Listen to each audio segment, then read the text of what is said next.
I mean, if you want to be. Sorry, hang on one sec.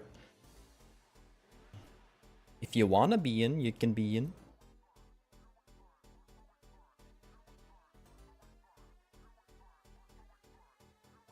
Dude, I haven't set up a stream in so long. I forget how to do it.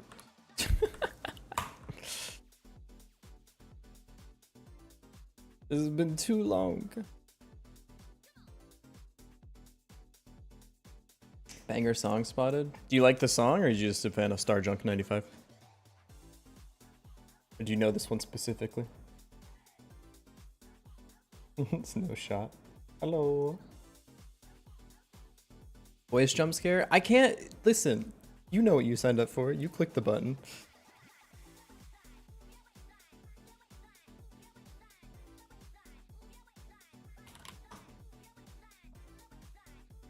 Also, Pyom, hey, listen, you a real one for being like, hey, your real name's on the internet 47 times. Unfortunately, not much I can do about it. And also, think about how many people whose name you know that live on the internet. All right. Oh, Hank Green. I wonder what that guy's real name is. Oh, what's that? It's Hank Green. Interesting. Day 9 TV. You talking about Sean Plott? That guy who plays StarCraft? It's okay. Your name, not really that important, to be honest.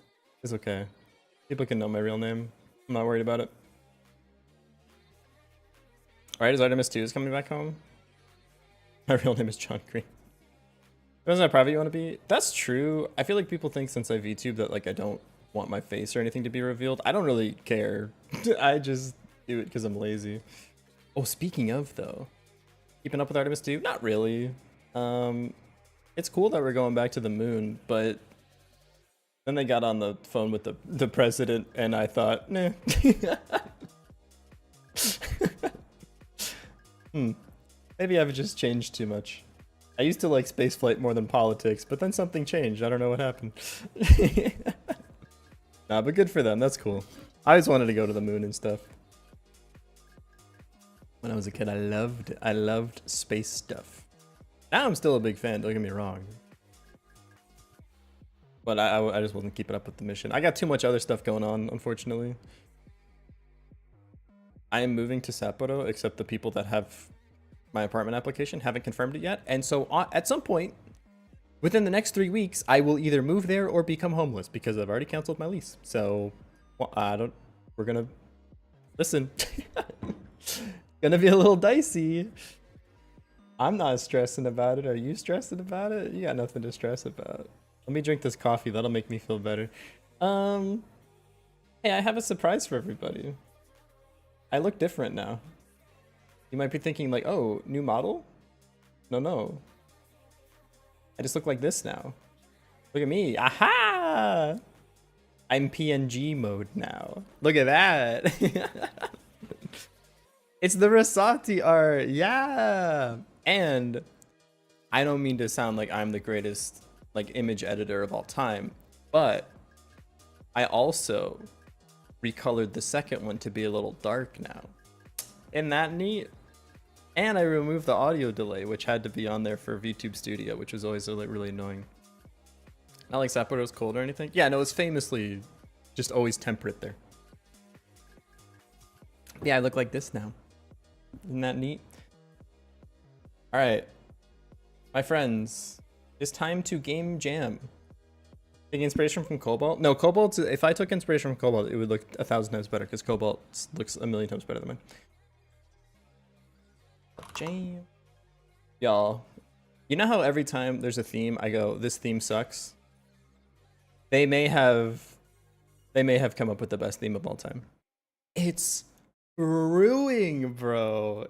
Brewing is the theme? That's such a good theme. It's so good. Misaka, hello. Misaka, how are you? I've been playing so much Factorio, and every time I wake up and I have a little time to myself before work, I look at your Discord and I'm like fly maxing, dude. I'm rubbing my hands together like, ooh, is anyone playing Factorio in the Misaka Discord? I'm like an addict. I need one more hit. I hope you're doing well. Yeah, this a good theme. It's a good theme. So what we're gonna do, any of y'all play Dwarf Fortress? Here's my game idea so far, but I literally woke up about 29 minutes ago. And so I've had exactly 28 minutes because it was the first thing I looked at. 28 minutes to come up with an idea for a game. But basically, my idea for the game is a hybrid of like Stardew Valley plus Diner Dash. Let me explain. So you're a dwarf and you have a little farm, except it's not a farm, it's a cave where you grow mushrooms. Any of you played Dwarf Fortress? It's a cave where you grow mushrooms, and then you take the mushrooms and you brew them into beer. That doesn't make any sense, but that's how it works in Dwarf Fortress. I'm just realizing something. How does mushrooms become beer? Isn't beer made of like hops? Wait, Dwarf Fortress brewing beer from mushroom. Can you? Either I'm misremembering this or, yeah, no, this isn't real. Can shrooms actually be brewed into alcohol? The answer is no. Huh. Mushrooms are for flavor. Yeah. Yeah. Yeah. I mean, because the thing is, like, it makes more sense that way, you know? Because they're, like, dwarves and stuff. But, I mean, we could have hops, too. Sugar shrooms fixed it in lore? Ooh, yeah. But basically, let me see if I can open Excalibur. Is there anything on my current Excalibur?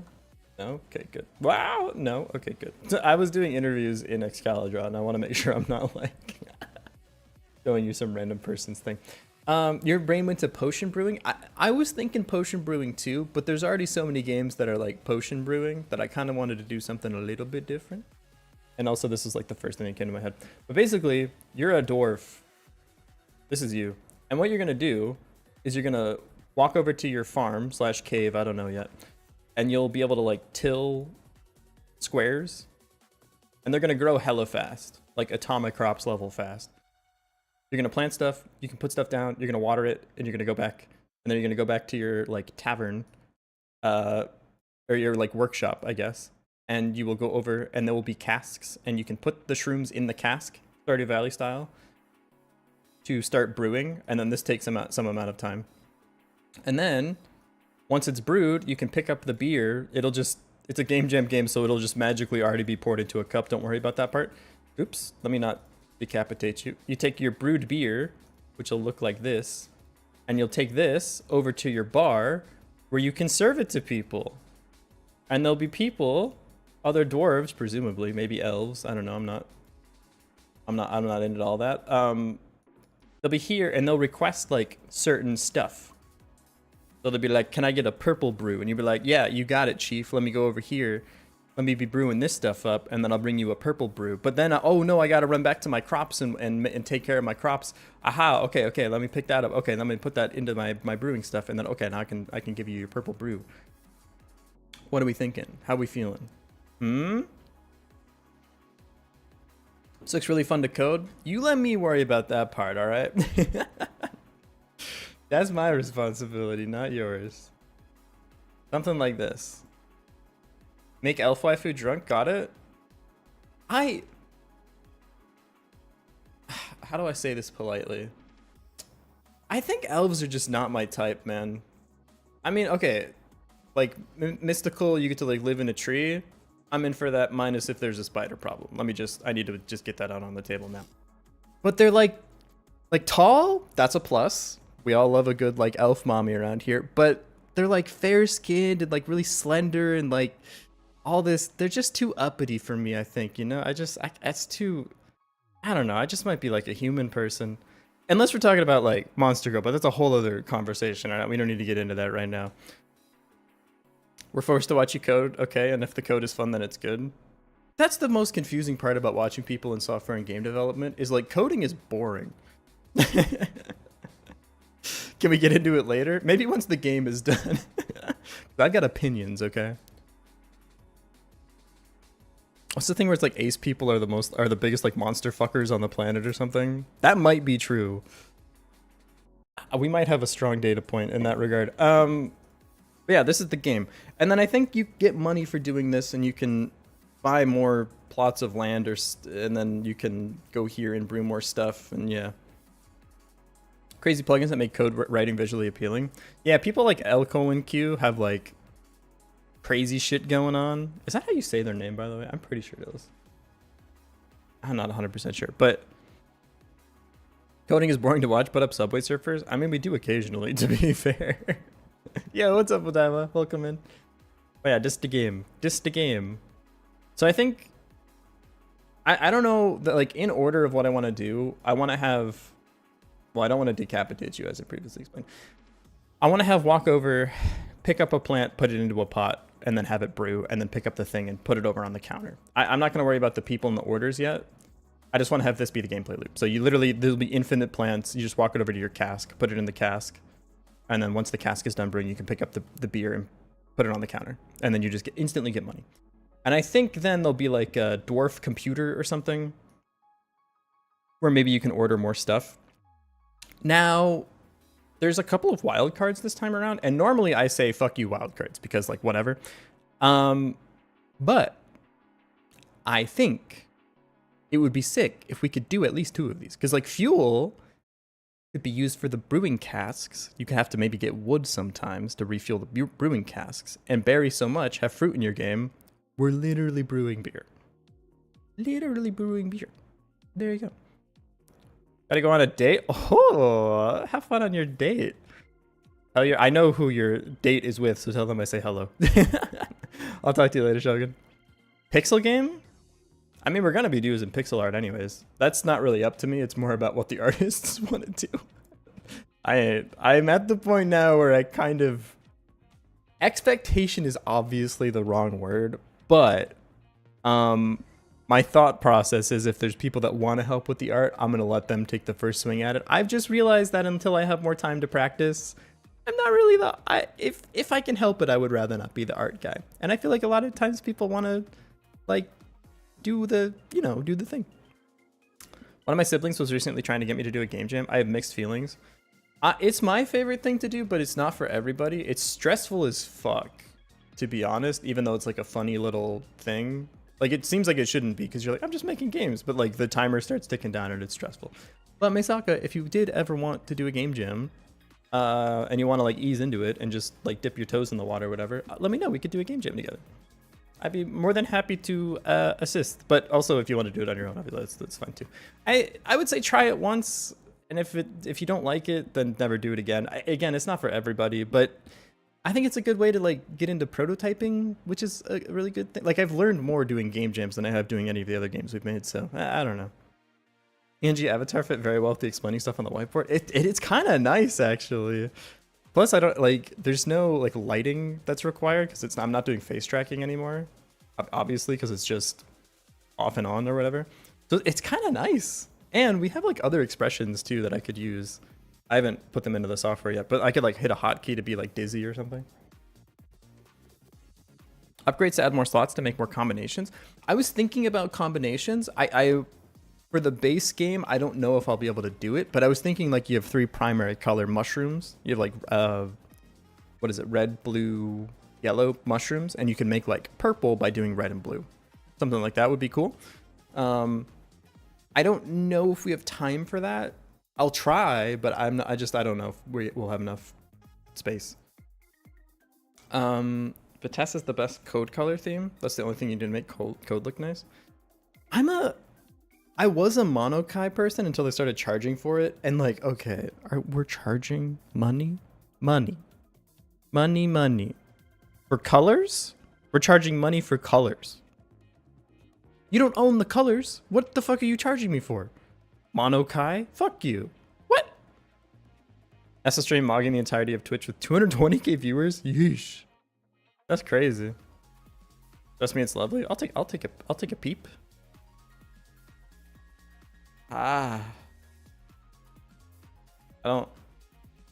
This ain't bad. This one kind of hurts my eyes a little bit. The dark mode, yeah. The dark mode one is good. The thing is, like, I don't use an extra text editor. I don't use like a text editor for while I'm doing Godot. I used to use Rider, which is criminal, but I liked Mocha. What is it called? Mocha? Mocha Cats or something? That's one I use at work for PyCharm and no, for PyCharm I use default, but for WebStorm I use Mocha Cat. What is it called? Espresso Cat? Dude, what? I'm fucking tripping. Mocha Cat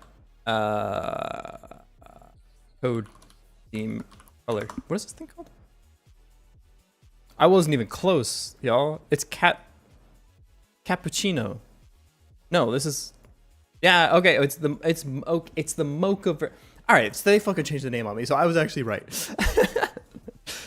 I think it was originally called like cappuccino, and then because it's cat plus like coffee, and then mocha was the one I was using of the cappuccino. Okay, all right. Listen, yeah, mocha is really nice. I like mocha a lot, but I just use the default Godot one now, so I don't really need anything.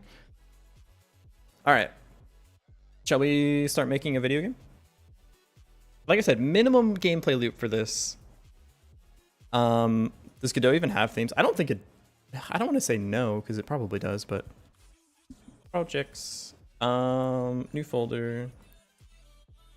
This is Dwarf. How do you spell dwarf? Dwarf Brewing Co. Yeah, dude, yeah. Dwarf Brewing Co. Ship it.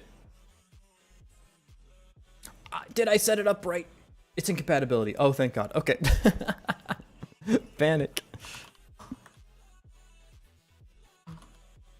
That's not how you spell scenes, is it? I think it is, actually. Why did I capitalize it, though? Rename. Oh, wait. Does my keyboard? Hang on. No! I don't have a noise filter. If I type on my keyboard, it makes my guy light up. LOL. Even though, wait, it doesn't get picked up by the mic, though, right? It does if I'm being rowdy about it. All right, fair enough. Save. Okay. Well, first things first, we need our dwarf. Let's go ahead and make that. We also need something as a reference in the frame. There you go. Okay. This is just a reference icon. Why are we adding this? Because I'm going to be doing movement next, and if you don't have something to reference when you look at movement, otherwise you can't even tell if you're moving. But this will be the player character. Is that player character? We'll need to like inventory and stuff at some point, but right now, don't worry about that. We are going to add this sprite for you. It'll probably be an animated sprite 2D at some point, but right now it's just. And to make everyone's life easy, let's say that the sprites are 32 by 32, as is the tradition of my people. Scale. All right, this is 128, so it's times 4. That's 32 by 32 now, yeah? To transform. How do you not have a transform? What? Am I tripping? Oh, because it's not a UI element, I guess? How do you not know how big you are? It's fine. This is 128, right? Yeah, okay, so dividing it by 4 is 32. Cool. All right, this is our dwarf. Everyone say hello to the dwarf. Okay. Brewing Bros. I kind of like Dwarf Brewing Co. I don't know, it's just clicking in my brain for some reason. I do think if we have infinite time, maybe you can hire other dwarves and they can like tend the field for you or something. And they put the plants in like a hopper for you. Or, I don't know.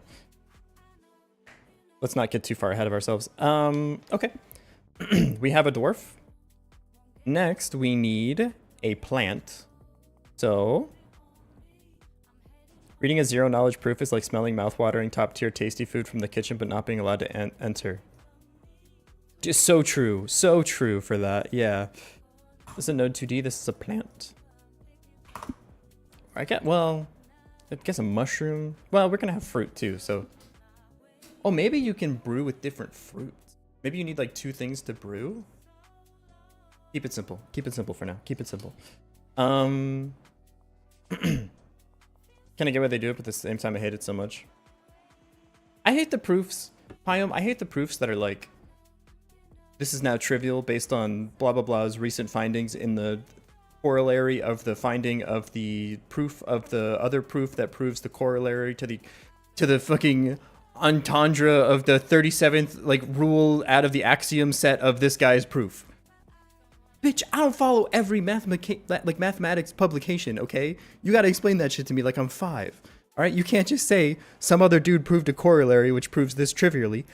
I don't know what the fuck that means because I didn't read their corollary. And if I go to try to read their corollary, I gotta read like 37 pages of fucking mathematical documentation about how black holes like apparently don't orbit the way you think they do. And then all of a sudden that proves like that like the smallest element of a field is sometimes 4 or some shit like that. Like you can't put more words on the page, okay? That's how I feel about that situation. All right, what are you doing? Plant. I need a plant icon. Like this. Yep, that's our plant. That looks like a plant to me. Do we want to slightly color it so it looks green? Yeah, why not? Modulate. Hey, become green for me. Yeah! Plant! I explained everything every time papers would become unreadable. They already are! What do you mean? Yes, correct. They're unreadable right now.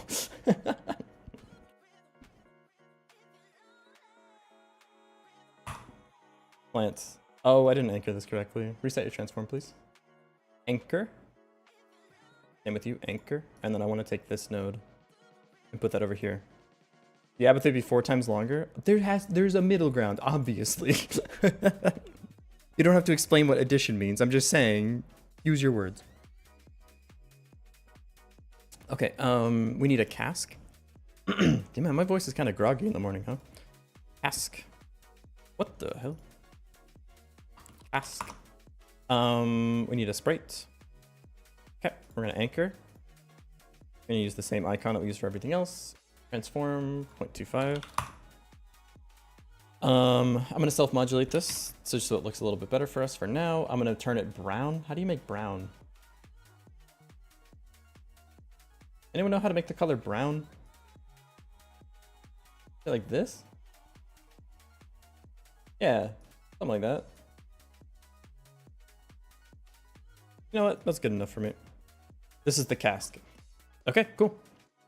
So what I want to do now is get something that I can move the player to the plant, to pick up the plant, like harvest the plant. I want to get a mini plant icon above my head. I'm going to go here and grab this, and then I'm going to walk over here and put it in the cask, and then the cask is going to have some progress bar, and by the end of it, I can pick up a beer.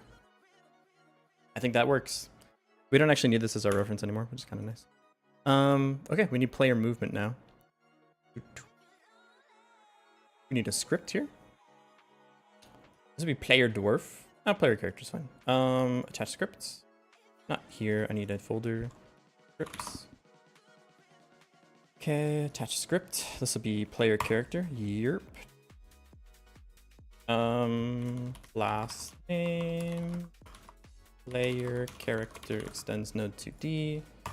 We need to do movement. So, how do we do movement?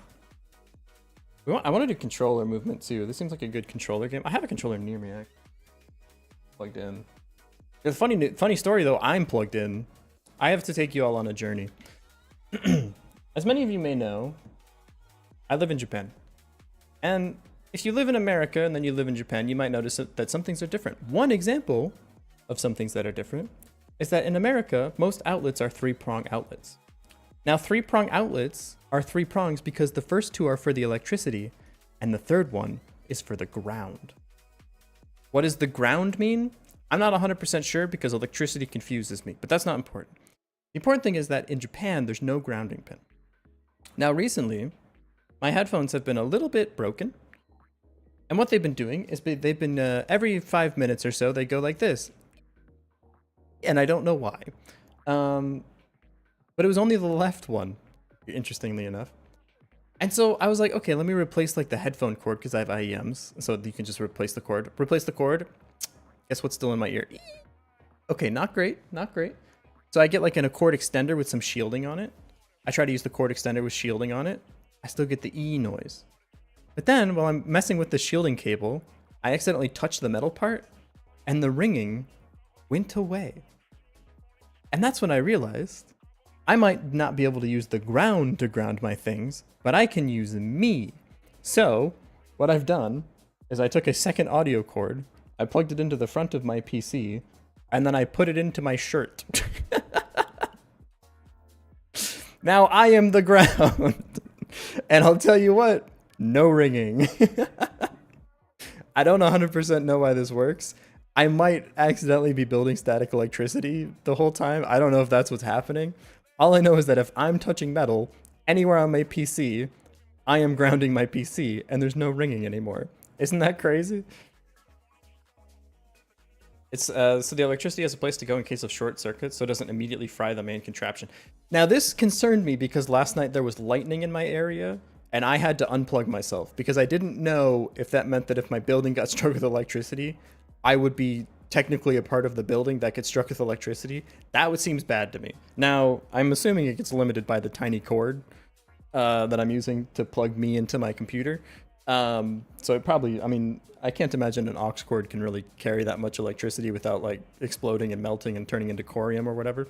But I wasn't risking it. So on a clear sunny day, I can plug myself into my computer and I get no more ringing. What I'm hearing is I just need to ground myself to turn the ringing off in my ears. You know what was pissing me off? Is I was trying to look up like ringing in left earphone, and it's just every fucking Google search is tinnitus, tinnitus, tinnitus. No. Do I have tinnitus? Yeah, but I went to a lot of concerts. It's not my fault. This is not tinnitus. Like I'm trying to like minus tinnitus in the Google search. Doesn't work. Like tinnitus. A million trillion pages. I'm like trying everything to Google. Headphones only, no tinnitus, minus tinnitus in Google. It's still like tinnitus, but misspelled. Oh, come on, man. Sounds like one of the wires are loose. I think it's my IEMs are dying, to be honest. I need to just get new IEMs. Because these are the same IEMs I use for rhythm games, and so it's possible that like they're just getting a little cooked. It is what it is. It's okay. The good news is there's no ringing right now, and so it seems like at least in the current state everything is fixed. There's no more. I have no more issues in my entire life. I'm finally happy. Okay, we need to do shmovement. How do we do shmovement? We need to get the input vector. Just a little toasty, perhaps. I think it would be cool if the whole time I'm like building up electricity right now, and then like when my friends come over later, I could just like shock them. But I would have to probably not move or touch anything metal for like 4.5 hours or something. Which it wouldn't be the first time I didn't leave my house for an entire day. Okay. Def. Nope. I was using Python. Function. Lightning bend IRL. Yeah. You get me. This is update. How many years will I use Godot before I realize it's not update? It's what is the y'all? It's process. Holy shit. I haven't used Unity in how many years? And I still think it's update. It's fine. Handle movements. And then we need to make that. So function handle movement, or I guess update movement, process movement. Let's use the nomenclature, huh? Process movement delta. That. Don't forget physics process. We don't actually have any physics, so I don't think we need physics process.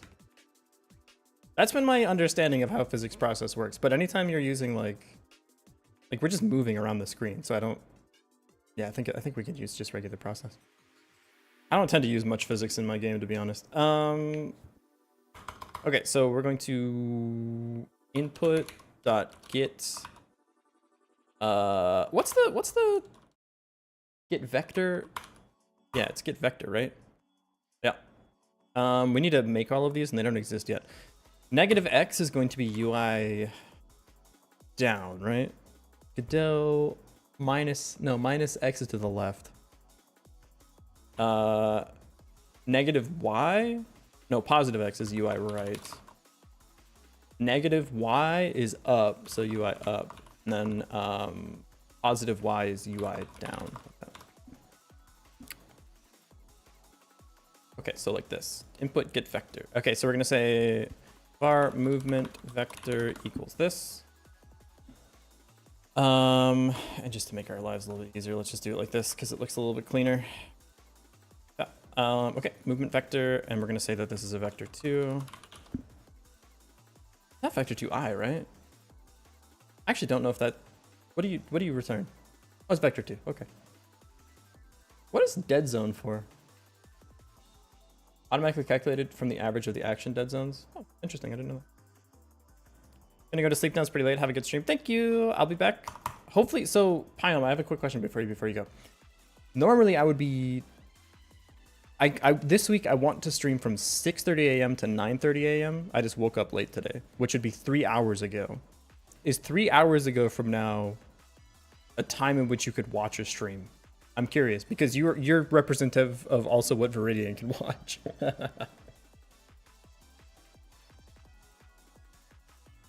If you're not here anymore, that's okay. I won't kill you for that.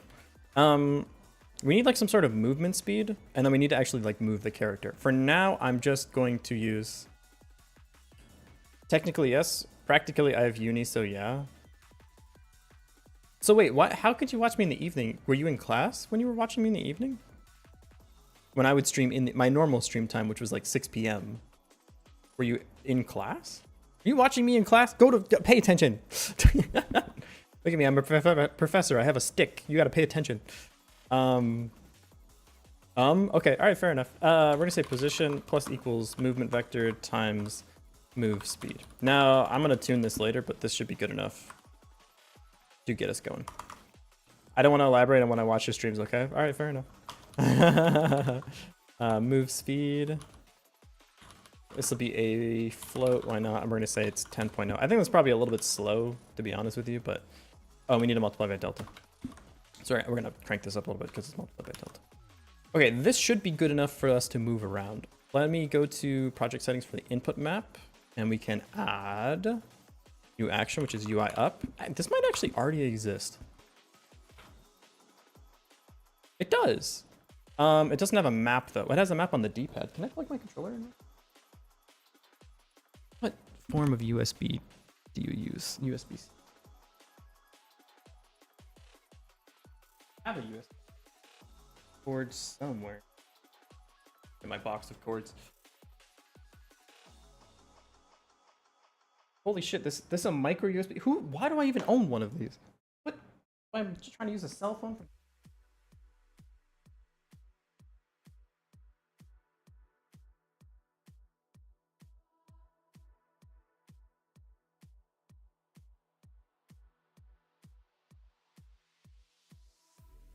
Okay. 3 hours ago, it was around 12 a.m. here. Oh shit. That doesn't work at all, huh? Damn it. So this time just sucks ass then. I guess evening streams are much better. I don't know. It's like, who's up at 12? Well, I don't know. 12 a.m. is kind of when I would watch a stream though. Okay. I'm curious about two things. One, does the D-pad just... It does! I'm using a controller right now. Holy shit, it actually just works. That's kind of sick. We're not following the player on the camera. I'll do that later. But look at that, we can move. That's why I said technically yes and practically no, since I like to stay up late, but having morning lectures would murder me. Ah, frick. Is your time zone's ahead of Risati, right? So it'd be even later for Risati? Maybe I really need to be... Do I need to wake up at like 4 a.m. or something? Let me ask you this. What is the most comfortable time for you to watch streams? I'm not going to move my whole sleep schedule around it, but like... There's a world where I get up at 5 a.m. I was doing that for a while, actually. Anyways, I could get up at 5 a.m. and stream like 11 a.m. or 11 p.m. your time to like 2 a.m. Kind of genuinely curious if that's chilling. I don't know. The thing is, like, if I do this more, I'm definitely a morning person, so I would want to stream like in the morning. I don't know. Well, the other thing is like, there's people on this website all the time. I don't need to like configure a perfect stream time or something like that. I think it'll work out in the end. I think it'll be okay. Anyways, don't worry about that. I'll think about it more. I'll probably ask in the Discord or something. But until then, get some rest, buddy. Thanks for stopping in. All right, I need to have the camera follow the player. How do I do that? We need a camera. Camera. And I think you can just make the camera a child of the thing. And then it just works. I think. If I remember correctly. It does. Okay, cool. Look at that. He's learned. He's a learned person. I feel like we're moving a bit slow. I'm gonna give you Maybe some boots. Maybe move speed is an upgrade we can use. Yeah, there we go. Okay, now I should be able to go to this plant and hit X on my keyboard or on my controller, and I can pick up the plant. I can harvest the plant. So I want when I'm near this thing, I'm gonna hit X. I will harvest plant. I'll have the plant above my head, and then I should be able to walk over here and put it into the cask. So let's do the plant picking up part first. We're gonna walk over here, hit X, pick up the plant. Do I need to be on a grid? I don't think so. 5 a.m. for you is 10 p.m. for me and Rasati since we have the same time zone. That seems not terrible. I'd have to get up at 4:30 a.m. to do that though. Which honestly, I kind of fuck with that. If I didn't have a job or friends, I would love to get up at 4 a.m. Holy shit. That sounds actually like, that would fix me. 4 a.m. Wake up at 4 a.m. stream from like 5 a.m. to like 9, and then like go for a run or rock climb, and then play rhythm games and then go to sleep. That's all I need to be happy. Absolute freak about it. The problem is all the rhythm game tournaments happen like during the evening, so I'd be tired as fuck. That's okay. That's my problem, not yours. All right, cool. This works. I want to pick up the plant. How do I pick up the plant? I need some sort of like tool detection or like entity detection thing, and I think it's going to be a box in front of the player, whichever way I'm currently looking. So I'm gonna have something like this. Is this the way I want to do this? The other way you could do it is map the, like if you had a tile grid, you could map the thing in front of you to the grid. What is an easier... Well, if it's a game jam game, the easier way... Hope I could help. Yeah, I have to just brew on it for a while. See what I did there? How do I want to do this? I think it's easier in this case to not use a grid. If I was making like an actual game, I'd use a grid because it makes doing future stuff easier. But for now, I'm not going to use a grid. I'm going to have an area in front of you of things you can interact with. So I'm going to do something like this. Area 2D, and then we'll have a shape, collision shape, like this.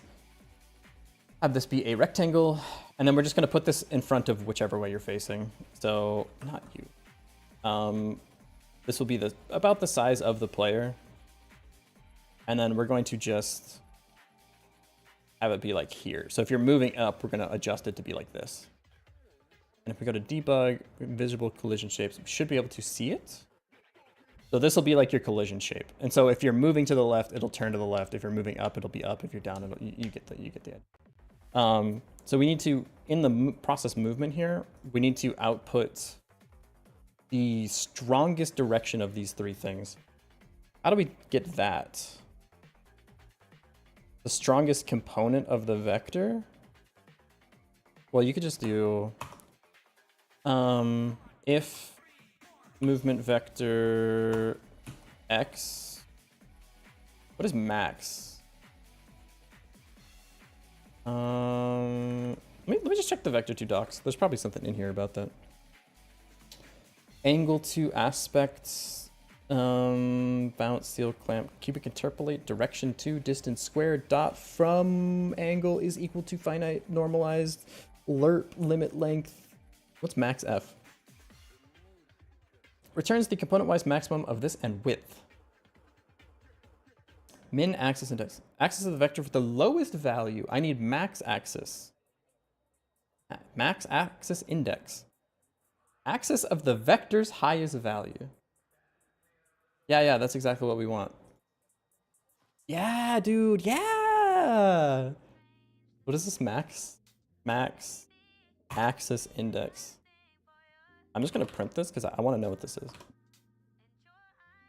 It should, yeah, it's 0, and now it's 1, which is... Wait. No, this isn't quite it. Because when I'm going up, I should see, this is not it. What are you? Axis of the vector's highest value. Oh, this is the index. Okay, so 0 is, wait, so if hang on. If I'm going to the left, it's 1. If I'm going to the right, it should also be 1. Isn't. Going down, what? If I'm going down or left, it's, okay, this. Vector's highest value. Oh, this isn't doing like an ABS comparison. This is literally the highest. Okay, I understand. Never mind. Okay, we need a different thing. There should be like a method for this. Orthogonal, maybe? No. Reflect, project, rotated, round, sine, slurp. What's a slurp? Slide, snapped, snapped.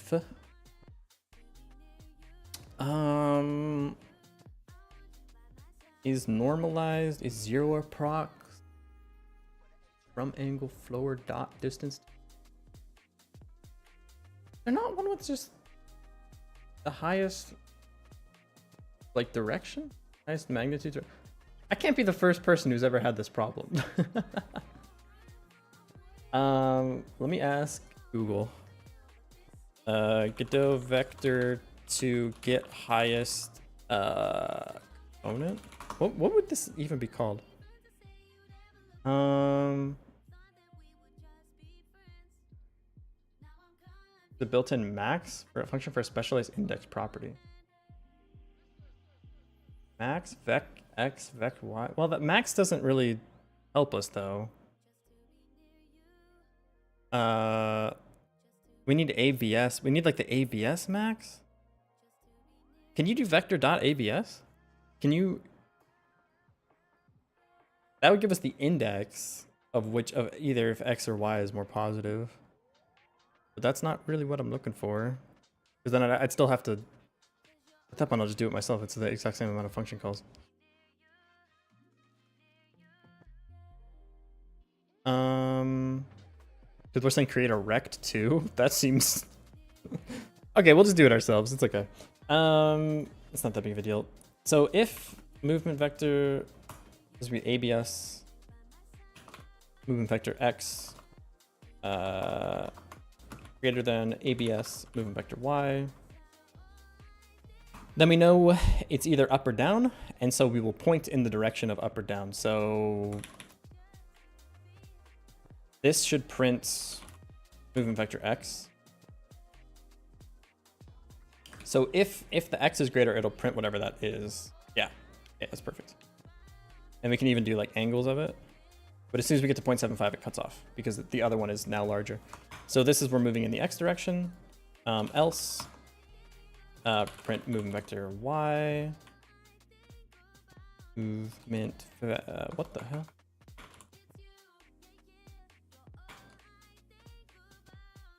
Why do you not have the reference anymore? Oh, because I spelled it wrong? Because I spelled it movement vector? Okay, fair enough, yeah.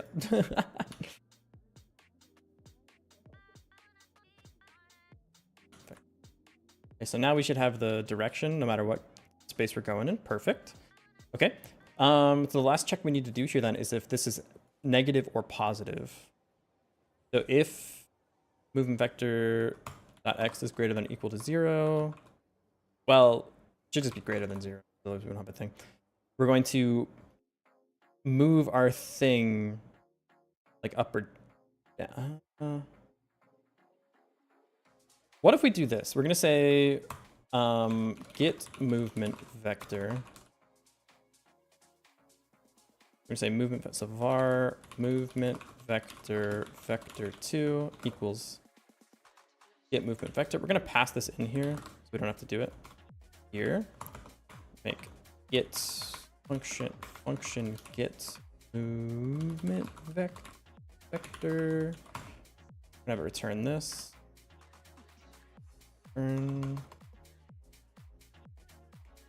This, and I want this to be vector2. How do you do this in a function call? Like this, right? That's, you're allowed to do that? I expect an indent in class body, huh? What?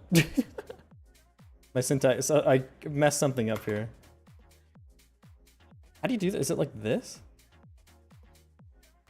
No, I'm JavaScript posting, surely. Is this allowed? Looks fine to me. All right.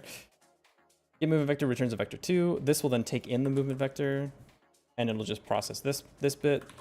Next, we're going to say get tool direction movement vector once again, and now we can do this like chunk of logic. It's tool direction.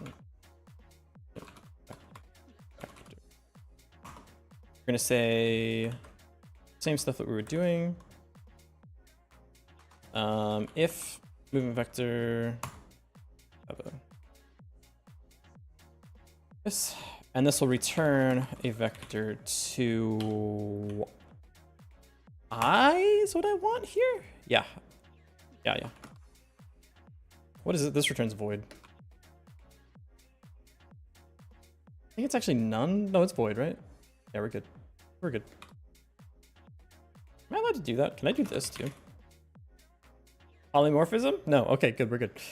So if ABS movement vector X greater than ABS movement vector Y, then we know we're looking in the X direction. So we're going to, if movement vector X greater than 0, we're going to return a vector to I left. If X is greater than 0, we're moving to, sorry, that's right. Like that. Else, return vector to I. And this will be left. Okay. Else, we're gonna do the same thing, but for Y. This. If Y is greater than 0, we're going down, which always confuses me, but whatever. Otherwise, we're going up. So there we go. Now we get the tool direction.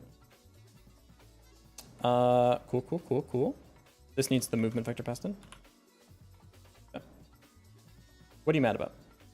Get movement vector not found in base self. Because I spelled it wrong again. Fair enough. What do you hate here? Oh, I don't have delta. Everything is good? Cool. Now we have tool direction. So var tool direction equals this. And then we're going to adjust the... Well, we could actually put that into its own function. Yeah, let's do that. Function update tool area, tool hitbox, probably tool hitbox. We're going to need a tool direction and vector to I, and this will return void for now, I think. What this is going to do is update this area. So as I was saying, right now it's out here. It's going to move to one of the 4 areas around our character as we're moving. To do that, what do we got to do here?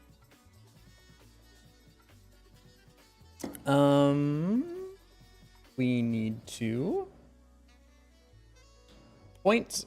We're going to multiply this thing's. We need to set it back to 0, 0 basically, and then eject it out to whatever side. We're going to. I think we can just do like a scalar multiplication here. What's the size of our sprite? 32 by 32. So if this was at transform 0, 0, if you lived here and I wanted you to go 32 to the positive, I would just do that. Yeah, exactly. Okay, yeah, we can literally just do a scalar multiplication and update your area. Cool.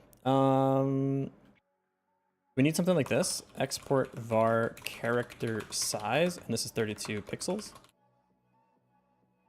And then we're going to go here and we're going to say, we need this area 2D. Let's rename it. So this is a tool hitbox like that. And then we're going to put this here. Let's make a section for it. So it's children nodes. A tool hitbox dot position equals tool direction times character size. Now, if everything works, what are you mad about here? Oh, I never use it. Ah, thank you, Godot. Tool direction. This is a direct reference, so we actually don't. We could actually just do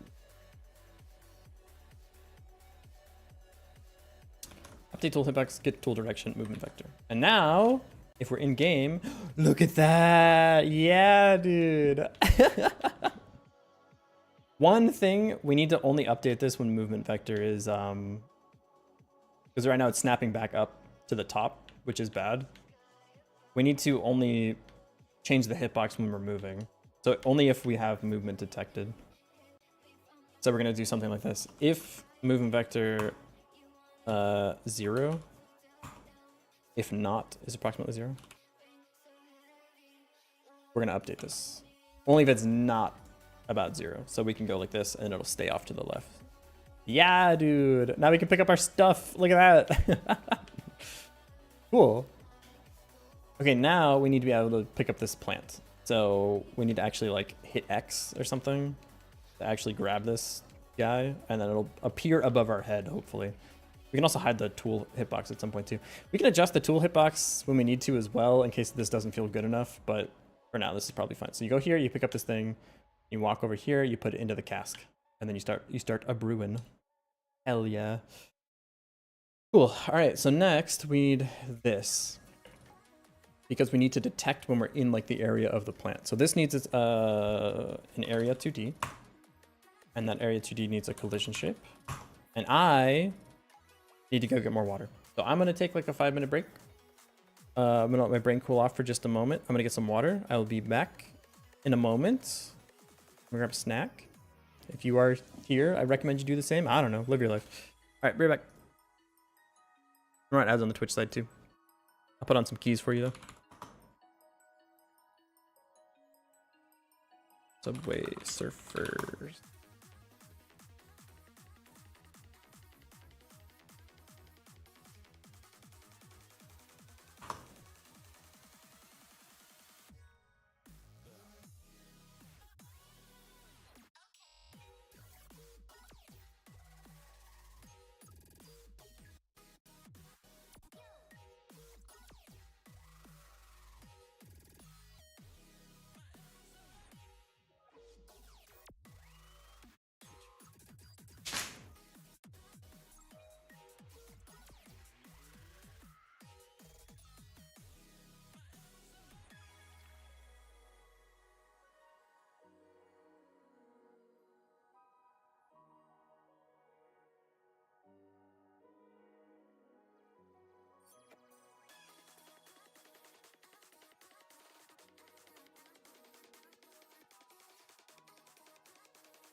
Should have made tea. Oh well.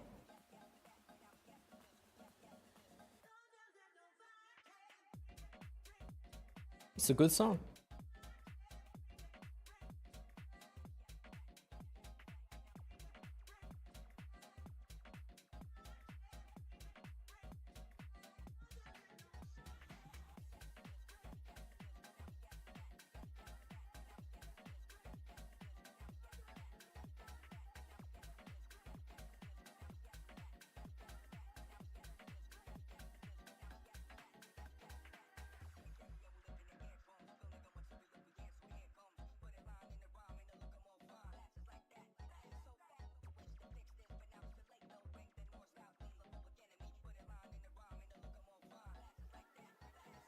We're so back. Hello. Welcome back, everybody. Okay, it is time to be able to pick up plants. Also, damn, playing a game on a controller feels so much better than playing mouse and keyboard. Like, what the hell? Cool, I want to hit X here, and I can pick up the plant, and I can put the plant on my forehead, and then I'm going to walk over here, and I'm going to put it into the cask. That is the plan. This is the plan. Okay, we need this thing here. We have a shape like this, and I'm just gonna draw it manually. I don't really care right now. It's 32 by 32. Oh, this should be 0. Wait, when I adjust this, where does it actually get adjusted? It's in the rectangle, right? Why am I not? Oh, there we go. It's in the shape. Okay, it's in the shape of the rectangle. I understand it. This is 32 by 32. Yep. Perfect. Okay. We're gonna attach a script here, though I don't know if we need anything yet for this. Probably not. When we enter your collision shape, I do want to know what kind of plant you are, but this will be more a resource thing. Let's go ahead and do ourselves a favor and make the resources then. Resources, we're going to create a new folder here. This will be classes. And then in classes, we can create a new script, and this will inherit from... It doesn't inherit from, it inherits from resource, right? Am I tripping? Yeah, there we go. This will be plant class. I should call it plant resource, but whatever. Rename plant resource. Otherwise, it's going to get confusing with the plant node class name. Plant resource extends resource. We're going to have the plant name and probably an icon for the like mini version of itself, but we don't need any of that right now. We just need the actual resource to exist. I'm going to go ahead here, attach a script. This plant, I'm going to call it plant node just to make my life easier. Here, scripts, plant node. That creates. So I should actually call this plant node as well. Class name plant node extends node 2D. There we go. And then we need an on area entered. The thing is, you don't care. Only the tool cares if it enters an area. You just exist for the tool to interact with. So the other thing, we don't actually need anything from you right now. We need a tool collision stuff. Player character hides a global script class. Something went terribly wrong. It hides node. Did I rename something to node 2D? Wait, something. Oh, okay. How did this happen? Delete. What the heck? Wait, what the hell is happening? Rename. I think I accidentally like copied something somewhere. Yeah, okay, we're good now, right? Game still works? Game still works. Okay, I don't know what happened there, but that was weird. Cool. Player character here. Okay. We have the tool hitbox, so I want to set up the collisions. So function ready. Go. This doesn't return anything. Set up tool hitbox signals. This. I'm gonna go ahead and make this function. Function set up tool hitbox signals. Tool hitbox on area entered. Dot connect. This will be like set colliding object. Yeah, set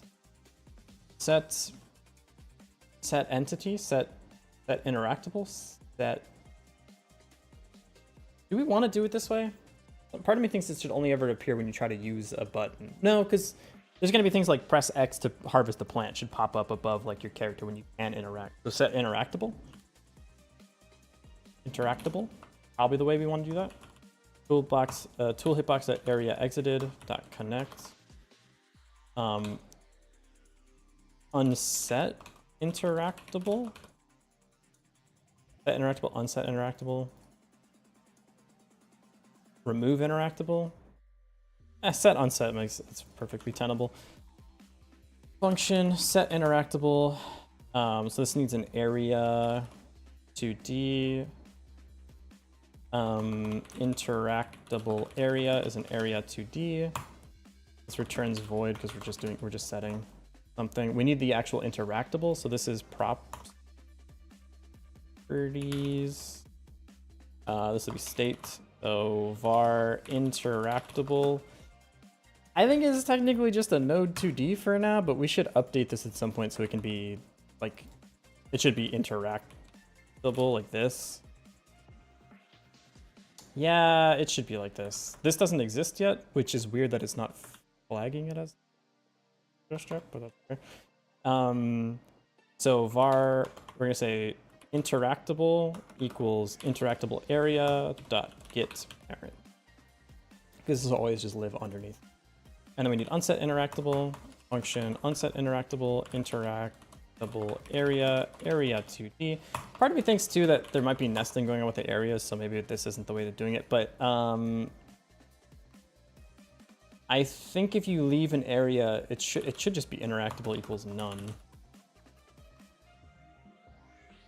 The problem with this is if you're overlapping two areas at once. So maybe this should be, you could do if interactable equals interactable area dot get parent. If the thing you currently want to well, no, this wouldn't work either because this would get into a state. Hey, let's just make it simple for now. If it breaks later, we can go fix it. We need to make this script real quick. Inherit node 2D. Is the building next to me on fire? No, I don't think so. Just a bunch of black smoke. No, I think I'm good. If you hear sirens or something, then maybe not. This is a new script, so the class name interactable extends node 2D. I'm gonna rename this to interactable. And then we go here and we say you actually inherit from interactable. I didn't spell that right. Did not find base class interactable. I believe it's right here if you would look closely. Interactable, yeah. There we go. Okay, now, since you have a hitbox, you should automatically just be able to set this thing. What do you hate about this? Oh, I don't use the area, huh? Yeah. You fix this to only remove if it is the same area. The way that we'll probably update this is have a set of things here, and then you can remove things from the set. Can you do a set in Godot, actually? I don't know. Godot set. It doesn't look like it. Can it be achieved by storing a dictionary with keys of dummy values and iterating over the keys? That's fair. Yeah, I don't think there's a set. Simulating set data structure with a, yeah, you'd have to use a dictionary. Wow, that's a bummer. Not the end of the world though. Okay, no worries. Not too complicated. We'll fix that later though. Like I said, I don't think it's too important right now. I want to see this thing, so I want to go here. I'm gonna do a pass. I want to make sure the interactable gets set. So I'm in the video game. I'm walking around with my tool. I'm going this way. I'm gonna, oh, what's this? Interacted. Interactable area is this thing. My interactable is now this thing, which I believe is the plant. Like the plant to me. Position is -203 or whatever. What's your position? Yeah, that's it. Okay, we have the plant. Hell yeah, dude. You don't have interactable yet, so I can't touch the cask yet. But we can walk over here, pick up the plant. Yeah, dude. Yeah. Sick. Cool. Can I set the zoom on the camera, by the way? I want to zoom a little bit. Can I do like 1.3? Just a little bit more visible. Yeah, that's much better. Walk over here. You're like, oh, I gotta pick up my plants. Boop. Nice. Okay, and next we need an interact function. So we need a like input thing. Project settings input map. What it would be like UI interact. That probably doesn't exist, so we can make it. Add new action. UI interact. Interact add. And on here, I'm gonna add a thing. I'm gonna have it say it's this button. Square button. All right, it goes in the square button. I can walk over here and I can X to interact. Nice. Nice. Okay. Moving vector process movement. This will be in the process. Well, no, because then we have to check interact. I guess it'd be an input. Something like this. Function. No, we could do it here. We could just say check interaction. It's not that expensive. We say if input dot is action just pressed UI interact. And then we say handle interact. Yes. This doesn't exist yet. We need to go make it. Function handle interact. If interactable, do something, but otherwise we don't care. So otherwise it'll fall through. But this should work now. So I'm hitting X right now. Nothing happens. Awesome. I go up to the plant. I now have an interactable. I hit X, and now we can see the breakpoint here. Let's go. Cool. We want to then so we're gonna say interactable dot interact. So every interactable has to have this function built into it.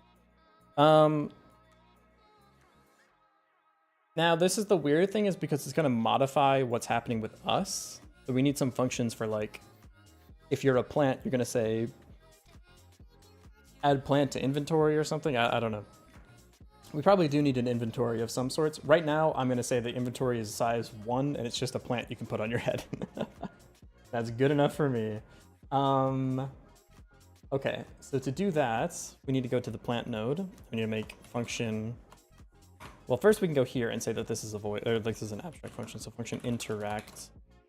And I want to accept the character node. So this will be player character node player character. So it's actually player character is fine, because we're not going to remember a resource for the player character, I don't think. This, it will return void, I think. I'm just going to do this. You're mad because I don't use the player character, huh? Yeah, that's fair. We're going to go to the plant node. We're going to say function interact this. And for you, you're going to say player character harvest plant. And we're going to pass in, well, harvest plant doesn't make much sense here. We're going to just add something to your inventory. So the thing is, like, who is authoritative on this? Question. Thanks for asking. The plant should handle its own logic for, like, destroying itself, and then it should give the player a thing into their inventory. The player should then be like, if I have a thing in my inventory and I have nothing in my hands, it goes on top of my head. Because you're like, it's the same thing as like Stardew Valley, where you're like, anything you're carrying is like above you, above your head. So we're gonna do our own version of like harvesting, but this will just say add to inventory, and we need some sort of like small plant, or like the actual. This is the plant. We need the like crop, I guess. But we don't have a. Did not parse global character player character class. Is there a syntax error here? What do you hate? Oh, you need the thing, right? Pass in self. Okay. Yeah. Okay, so this will say player character add to inventory. Part of me thinks we could be even more clever about this and not actually have this function call here. Because now all the logic is going to live in the interact function. I think it's fine. It's a game jam game. I don't really care. Okay, add to inventory. This will be a crop. But what is that? A crop from this thing. So we're going to say something like var crop equals harvest from self. But obviously we don't know what this is yet. I'm just going to say add to inventory as like a stub, and the player character, we can implement it here, and then we can build it out later. Function add to inventory. This is all the public functions. Just add to inventory. Well, the player character needs an inventory. Does the inventory need to come with us? No, it should not be like attached to the player character. We should have an abstract node here, actually. We're not going to worry about this yet, though.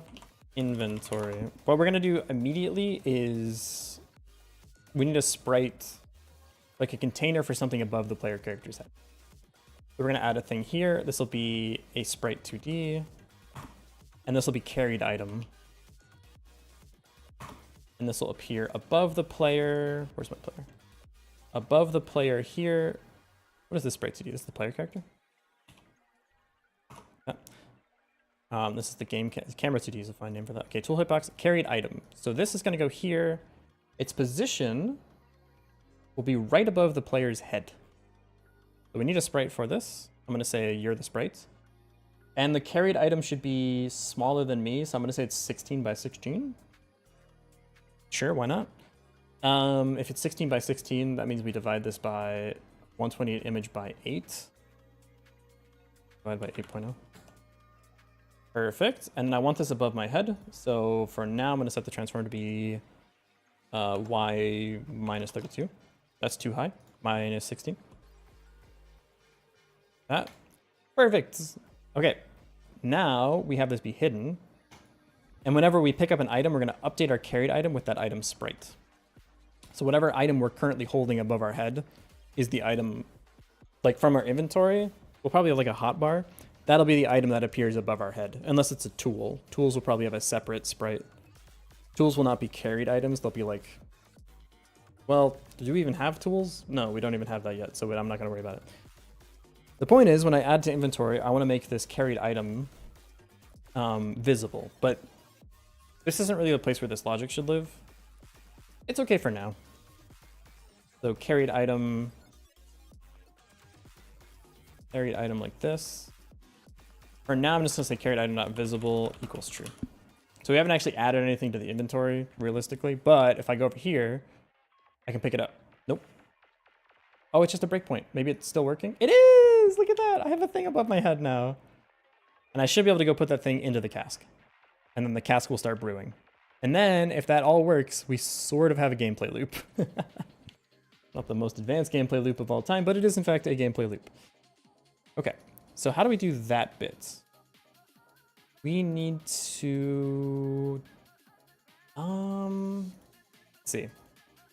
Well, first I want this sprite to be updated with whatever you are.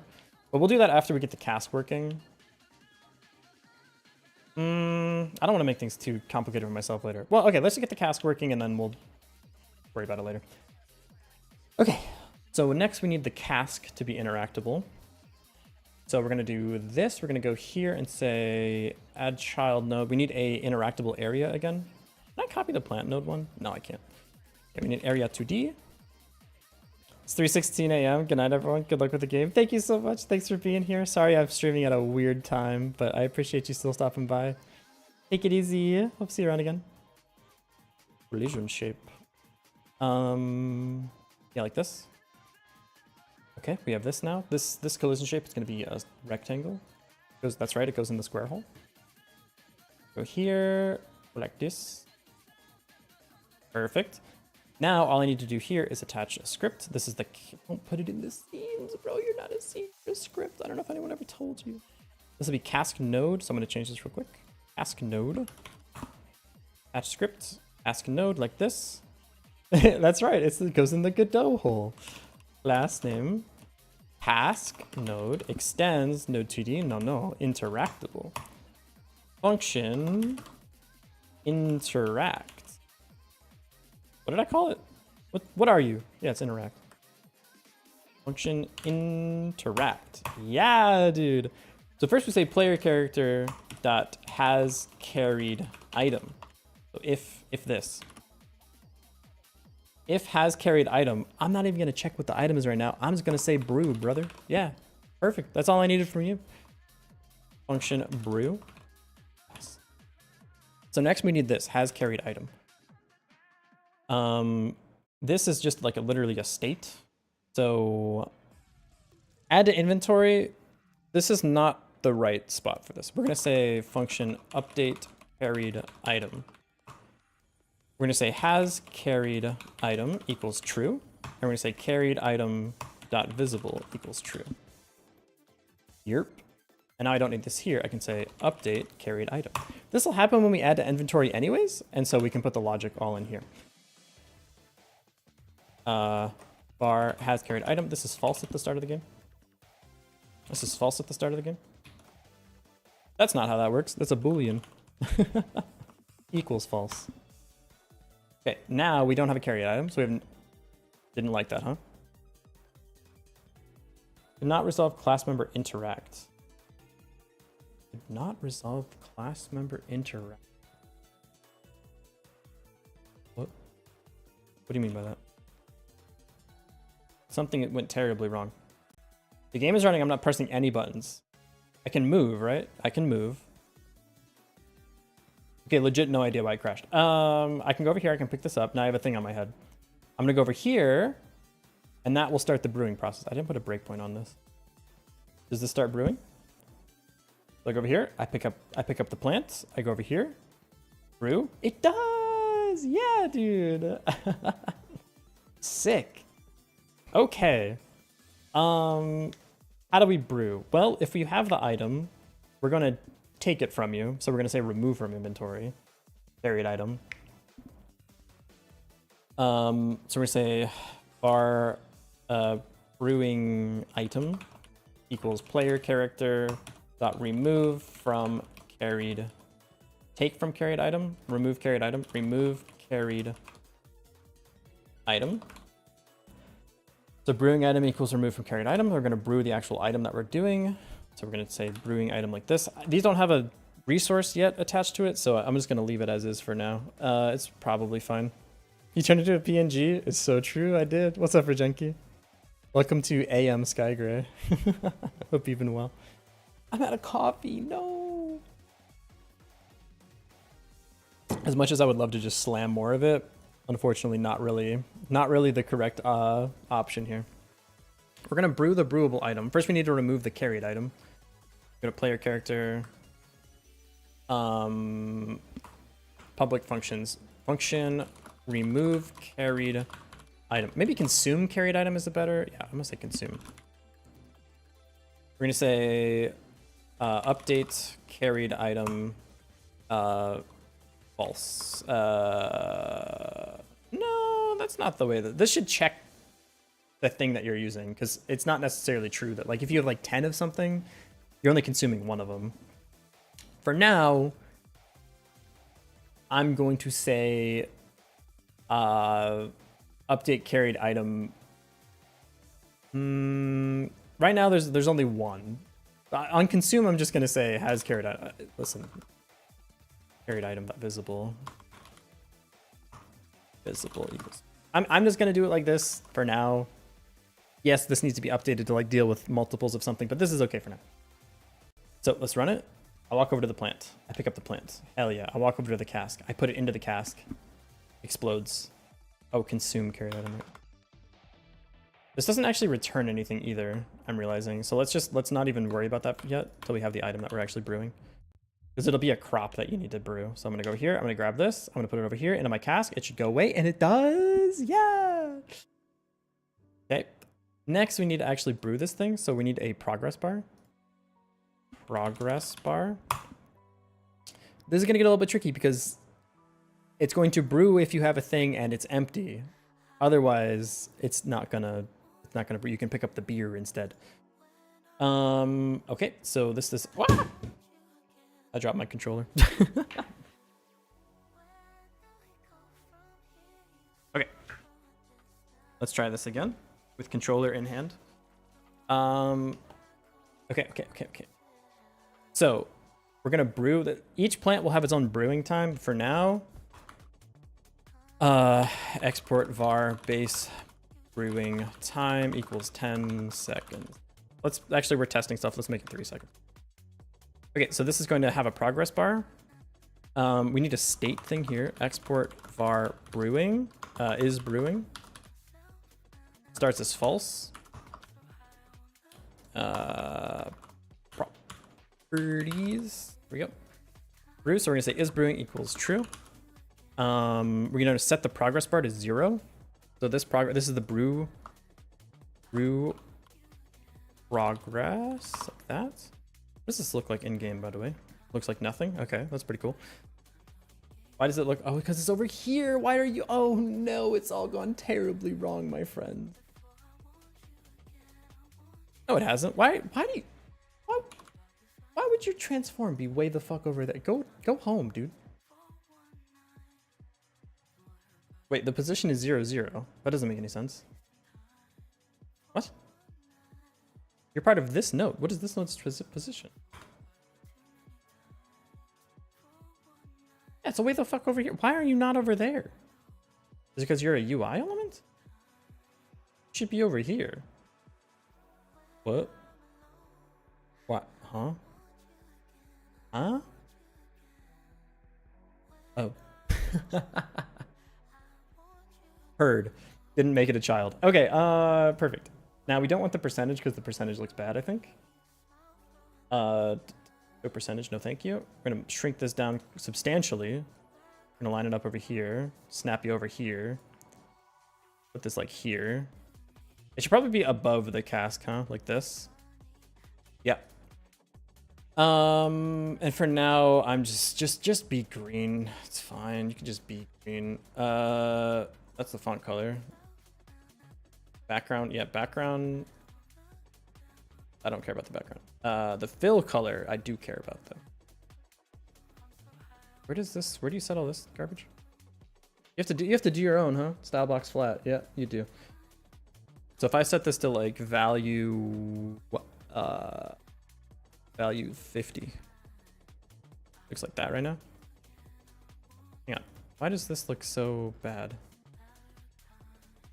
Oh, it needs the quarter radius, huh? Corner radius. Can I just adjust this like by myself? You have to make your own entire style box every time you want to adjust this? Really? Why? That feels a little bit silly, but okay, if you insist. Style box flat. I mean, you could do self-modular too, but corner radius is 6. That. And then we can make this green. Why not? Let's just make it nice and green. Yeah, looks good to me. Value, we're gonna set that back down to 0. So this is the brewing thing. This is gonna be off the first time you see it. So we're gonna say start brew. No, we should just do it here. This would be the brew progress. View progress bar, right? Yeah. Progress bar. Bar. This. Children nodes. This. Brew progress bar dot visible equals true. So now this thing is viewable. And then we need one more thing, which is the function process delta void me. Pass. This should also be void. We're gonna say update brewing progress bar, but only if we're brewing. So if is brewing, update brew progress bar.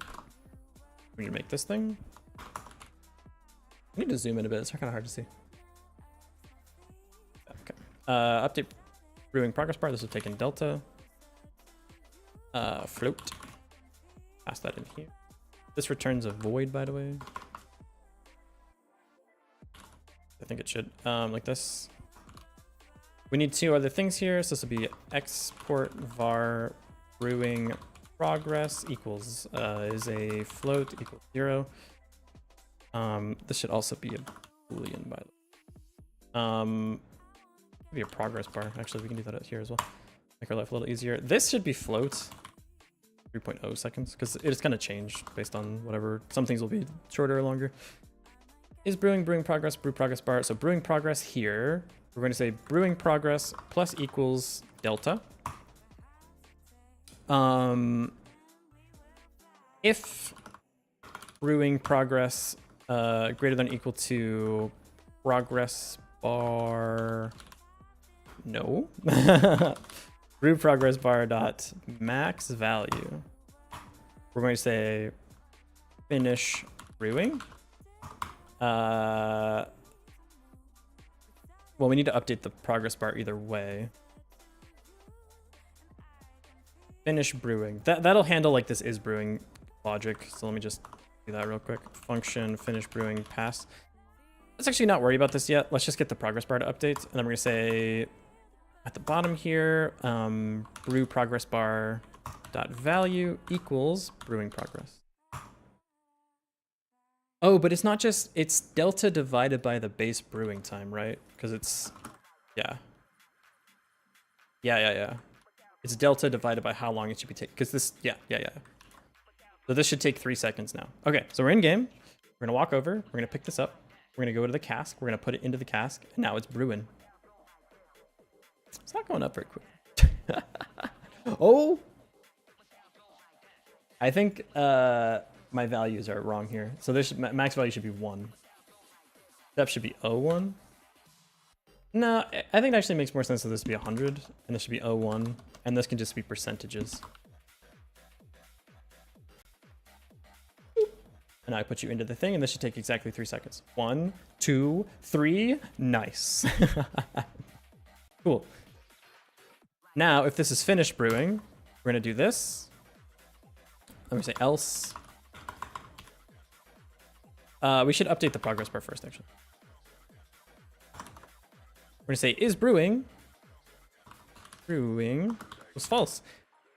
Then we should pop above the cask that the beer is done. So we need like another sprite here. And I guess this will exist on all of like the processing buildings, but right now there's only casks. So add child resource of sprite 2D.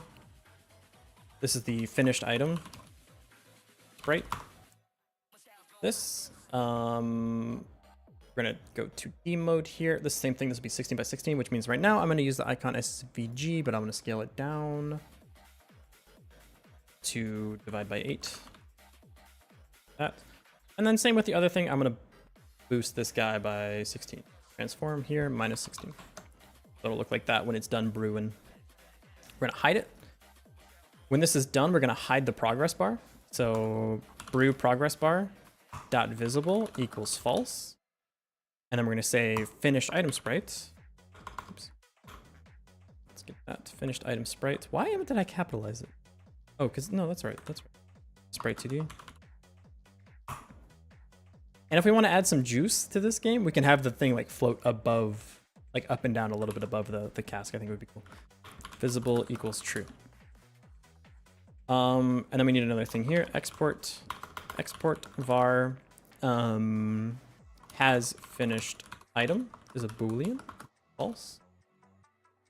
We're gonna say has finished item equals true. Now when we interact, player has carried item, consume carried item, brew. This will only work if not is, so first of all, if has finished item, we're going to just say player character dot add to inventory. We don't have anything to add yet, but there you go. Else, if not is brewing, that's elif by the way, is brewing. This is the chain of interaction. If you have a finished item, we can just pick up the finished item. If you're not brewing and you have a carried item, we can consume the carried item and start brewing. So we can pick up a plant. We have a plant. Awesome. I can start the brew. It takes the item above my head. Right now, if I press this, it does nothing. The item is done. We can pick up the item. Holy shit. We have a video game. I think that means you can also re-brew the second item over and over, but we don't need to worry about that. And then you can pick up another item. I mean, it's all broken at this point, but you can complete one brew. Let's go. Huh? Where am I? There we go. Okay. Nice, dude. We have a video, sort of. We have parts of a video game. You can play them, almost. I do want to do regular releases with this, because I want people to playtest it a little bit earlier than normal, because there tends to be a bunch of like random broken stuff all the time. But I kind of want to like upload this as is right now. But there's a couple other things I think I can fix up first. I kind of want to finish getting to like an actual gameplay loop, and then I think I'll be good to upload a version of this people can actually play. Okay, so what needs to happen next? You can put this into the thing. The thing is, like, if you just like hit the stick at all, this tool indicator thing might not be the best. I mean, it's okay. You can like kind of do it like this. You have to do the same movement as Stardew Valley, which, I mean, that's like one of the most popular games of all time, so it's not that tragic, I think.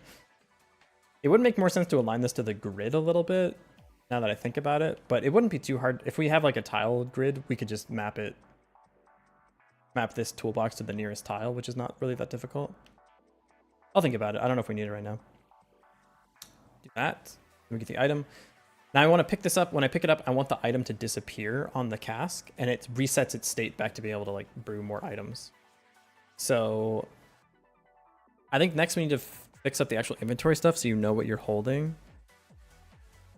This should be false. This as finished item equals true. We're gonna say pick up finished item. And in this function, we're gonna reset the state of the brewing cask. So we're gonna say player add to inventory the item has finished item equals false, which I think let's we need the player character. Player character. This also returns void.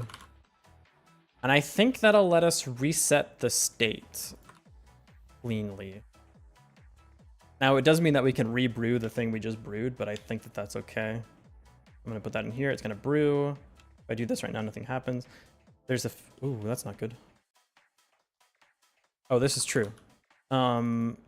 This is where this should be set to false. This is false now. We remove the item, we remove the sprites. This is still fine. Try that. Pick up the thing. Put it into the cask. The cask brews for 3 seconds. I grab it. It's in my inventory now. I think that means I can put it back in the cask. No, it just flips it right to being finished item again, huh? Oh, because we're not resetting the progress bar. So brew progress bar dot value equals 0. Like that. Oop.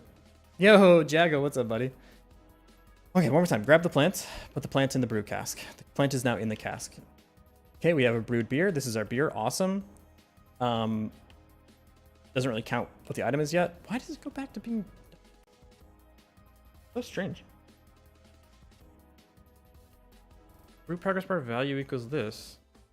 Oh, the brewing we need to reset the brewing progress. Brewing progress equals 0. This is unnecessary. We don't need to track this in 2 different places because we're just directly setting it here. Delta, yeah, no, this is silly. This is, we can just use the value. The value is already like a float thing that holds, yeah. Let me just do this. If the value is greater than equal to the max value. I think it's already clamped, by the way. You could actually do a direct equals. And I think that would actually be fine, but I'm gonna do greater than or equal. I'm sure it's short. I'm sure the compiler handles it better than I ever would. Grab it. Put it into the thing. That's it to 0 now. Yep. Okay, it's done. I pick it up. I can rebrew the thing over and over, which doesn't make any sense, but it's because we're not checking what the item type is. Perfect. I grab it and I can serve it at my bar. We need the bar now. I can put it on the bar counter and people can drink the beer. Yay! Or maybe that doesn't make a lot of sense. Unless people have like direct requests, maybe? The thing is, like, if people had a request, you'd have to grow the plant fast enough, which seems difficult. Or maybe you just have a supply of like already grown plants and you just try to do the one. It's kind of like Overcooked vibes at that point.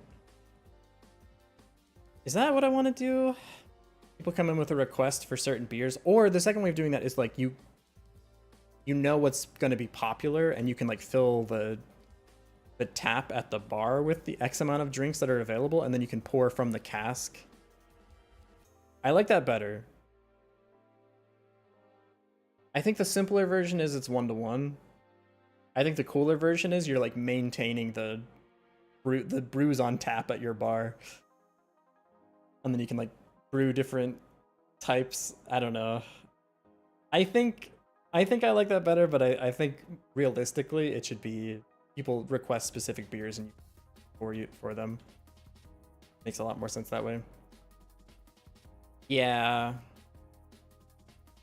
So people will be like, "Can I have a red beer?" And you're like, "Yeah, let me go harvest my red plant." But then you need to stock the plants to make sure you can brew the right beers at the right time. So there is still an element of like, which plants do I want to have? And you can expand like, okay. Yeah, okay, okay. There's a world where I see this being not super int. I think. Kind of fun to just brew stuff, I'm not gonna. We get some sound effects going here too. Ooh baby. Ooh baby, that'd be sick.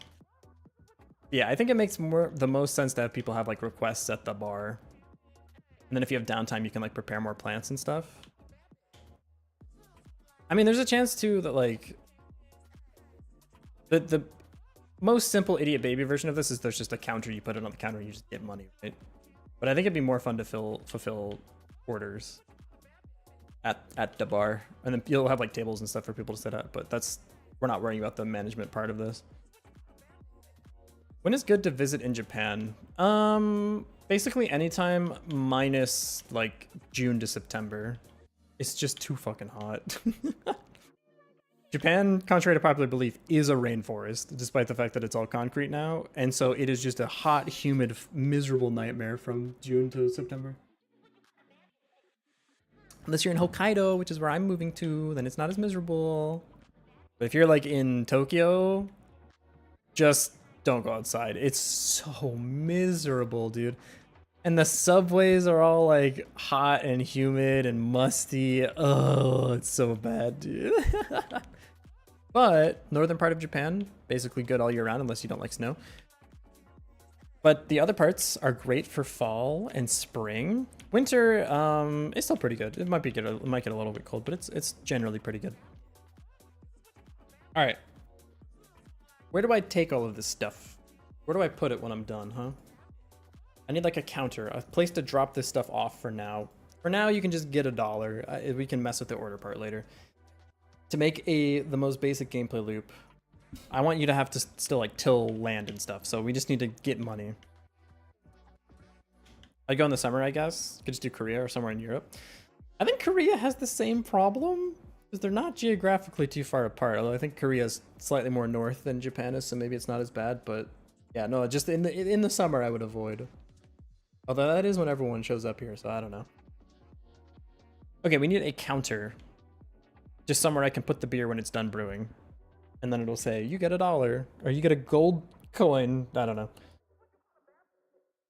And then we can work on expanding all of this out to have different plants and different brews, and then we're starting to make a video game, dude. We need the bar. Be the bar. Bar node. It needs a Sprite 2D. Thing is, I would go to Korea. Japan was just the other part of the trip. Maybe I go to Europe. I think Europe's real nice in the summer. I don't think it's too bad. Kind of north enough-ish. Or like the Mediterranean area. Apparently it's kind of cooking this time of year. Yeah, Sprite 2D. This will be the bar. I think the bar will be like a longer Sprite, but for now, I don't really care about it too much. Yeah, I'm just gonna use the old Godot icon for that. That's if you know me. Scale. So I want this one to be like 32 by probably 128. So I'm only gonna scale the X. Yeah, I'm gonna say divide by 4.0. 1.0 divided by 4. No, not 1.04. 1 divided by 4.0. Yeah, I like that. That looks really bad. Okay. This is the bar. This is where you drop off your drinks when you make them, once you're done brewing them. Not you. Anchor, please. Both of you. Oh, dude, why? He's favorite part of Godot. Anchor, so I don't grab. I'm gonna still. I knew I was gonna grab some random bullshit instead of the actual node that I want to move. Okay, so it's like this, and then you can drop stuff off at the bar. The bar needs a collision shape for the interactable, so we're gonna add a script here. We go to scripts, bar node like this. Create class name bar node extends interactable. Yep. And we're gonna say function interact. Pass for now. You need a collision shape. Also, I'm gonna self-modulate this so it looks brown. Self-modulate. That looks evil. Don't love that. Maybe like What's a good like wood color? That's very yellow. Kind of, yeah, that's kind of brown. It looks a little evil still, but that's okay. This is the bar.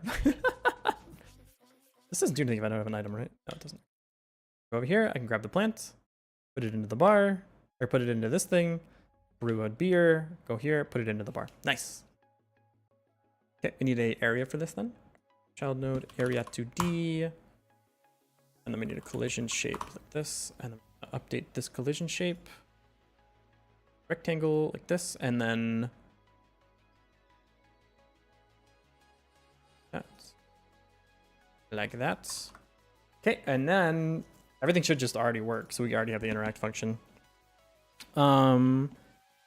If player character dot has carried item, again, I'm not checking what it is yet. I'm just gonna say great. Deliver beer. Again, at some point we need to check, is it actually a beer? Because you shouldn't be able to deliver literally anything. But when we deliver the beer, we're going to say, you get money. And then with the money, you can buy more casks or whatever. Part of me thinks it might be more fun to like harvest the stuff for casks, but at that point, what's the money for?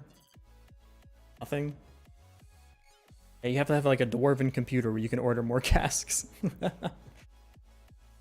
What else could we use it for? Upgrading the bar? Get more money, get more bar, hire people. Hiring people would be cool. People can like grab the plants and put it into like a box near the casks. You get some automation going. Everyone loves automation, right? That'd be cool. I'm gonna gather like firewood for the brewing table so we can brew faster. Plant trees maybe? I don't know. Don't know yet. For now, give money. Maybe use money to buy more seeds? That makes a lot of sense, yeah. You have to use money to buy seeds, plant the seeds. Yeah. How do you lose this game? Miss enough customers? Does stuff spoil? No, probably not. I don't know. I don't know how you would lose. I don't know how you would win either. Haven't got that far yet. But for the gameplay loop, you deliver stuff to the bar, you get money, and then we need like the computer that lets you order more stuff. Part of me's like, it doesn't make sense to buy like it just literally buy more tiles, like tillable tiles. But also it's a game jam game, so I don't think it really matters that much. Yeah, it's a game. It doesn't matter. You can buy more tiles, and then it'll open like a menu where you can expand your farm. You can kind of build your own shape with it. Maybe there's like an overlying or outlying area you can have all the farmable tiles. Not managing margins.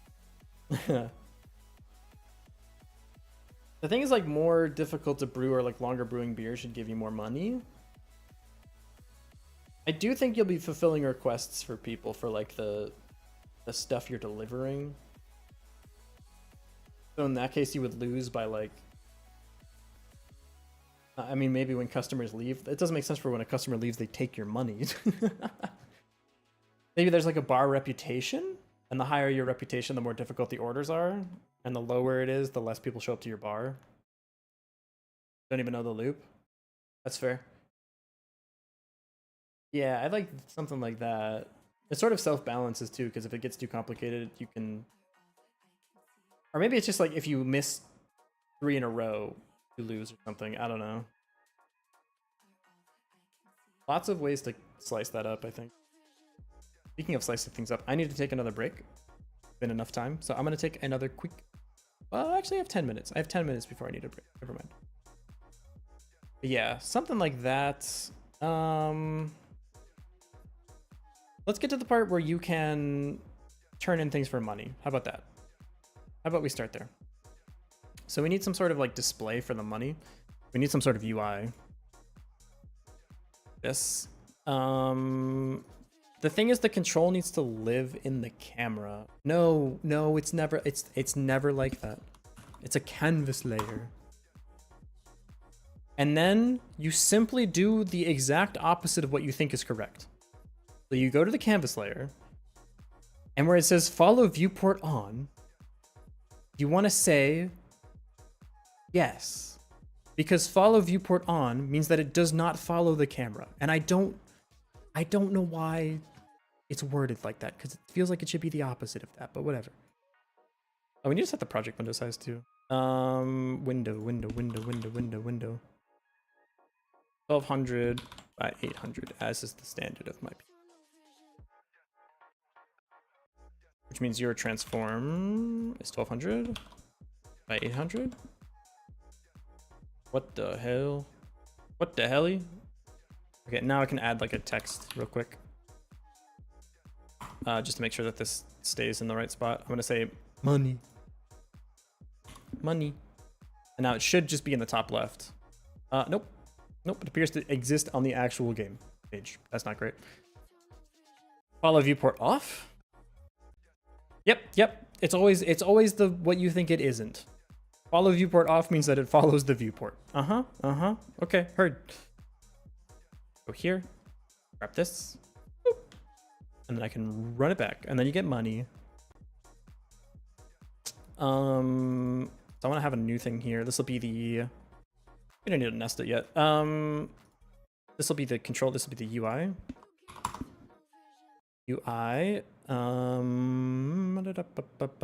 Attach script.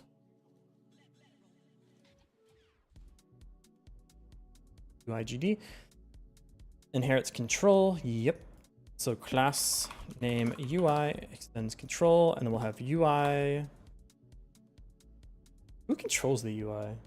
The UI just updates itself based on the game state.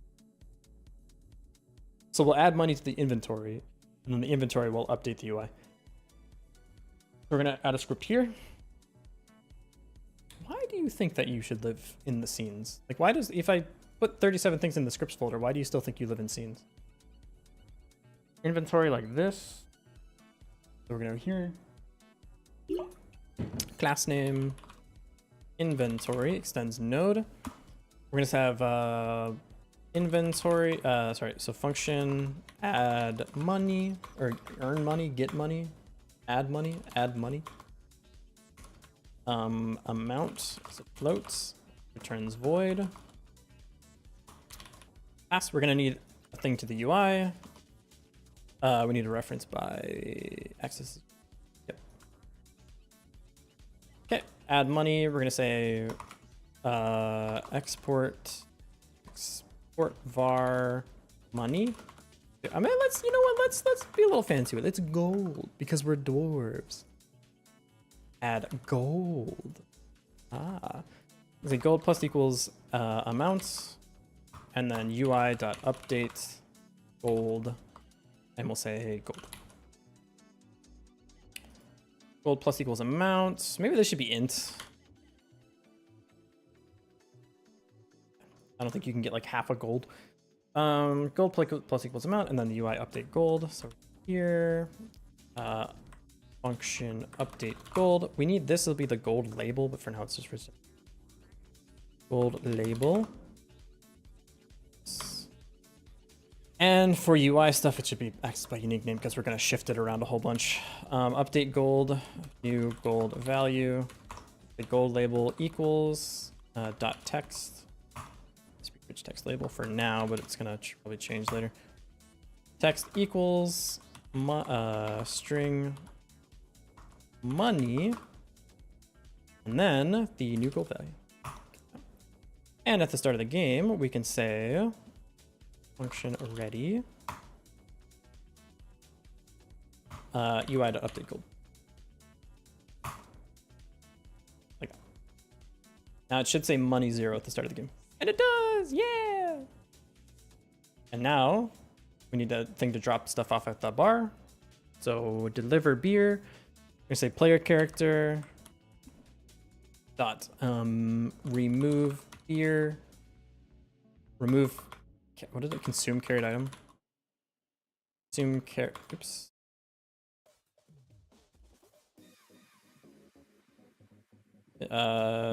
Consume carried item. player character dot earn gold, and we'll say it's you get 1 gold for delivering a beer for now. Why not? Player character earn gold. This will be the gold amount. Gold amount equals a int. We need access to the inventory, like this. Grab this here. Oh, scene refs. This. Inventory to add gold. The gold amount. There we go. So we go over here, go to here, read the thing, pick it up, get money. Yeah! Get another one. Put it into the thing. Get money. Woo! It's a video game. We've done it. Pick it up. Get money. We have 3 money. Oh, hell yeah, dude. Boop. As dumb as it sounds, it's actually kind of fun to just do this. Now we have money. You can buy more growing spots, which means we actually need to like turn the plants into things that can actually grow. Do I want progress bars on the plants too? Probably. Probably, yeah. They're gonna have like 3 stages maybe of growth. I think something like that. I don't know. I'm so good at getting money. Holy shit. Boop. Boop. I kind of want to upload this as it is right now though, so people can try it out. Project settings, input map. I need to add something for this. This will be E on the keyboard.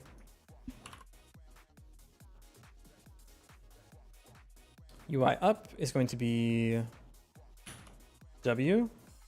UI down. It's going to be down. Yep. UI left. That. And UI right. I'm surprised WASD isn't like built in. Okay, can I play with WASD now? Yep. And you can even move in like 2 directions. Look at that. Nice. It does feel way better on controller, to be honest, but that's okay. Maybe in the computer you can like move where your brewing stuff is too. That'd be kind of cool. And then here you'll have dwarves that want different beers ordered. You'll go get the stuff from the plants, start brewing stuff. They'll slowly tick down. And when you give them their beers, you get money based on how much time is left maybe. And then maybe if we have time, we can do a little automation. You have someone that can like harvest stuff and put it near the brewing stuff for you. And if we're crazy, we can even have people like brewing if they know the recipe for the guy, like the character that is ordering the thing, maybe has a specific brewing recipe. Where like halfway through the brew, you add like different colored mushrooms.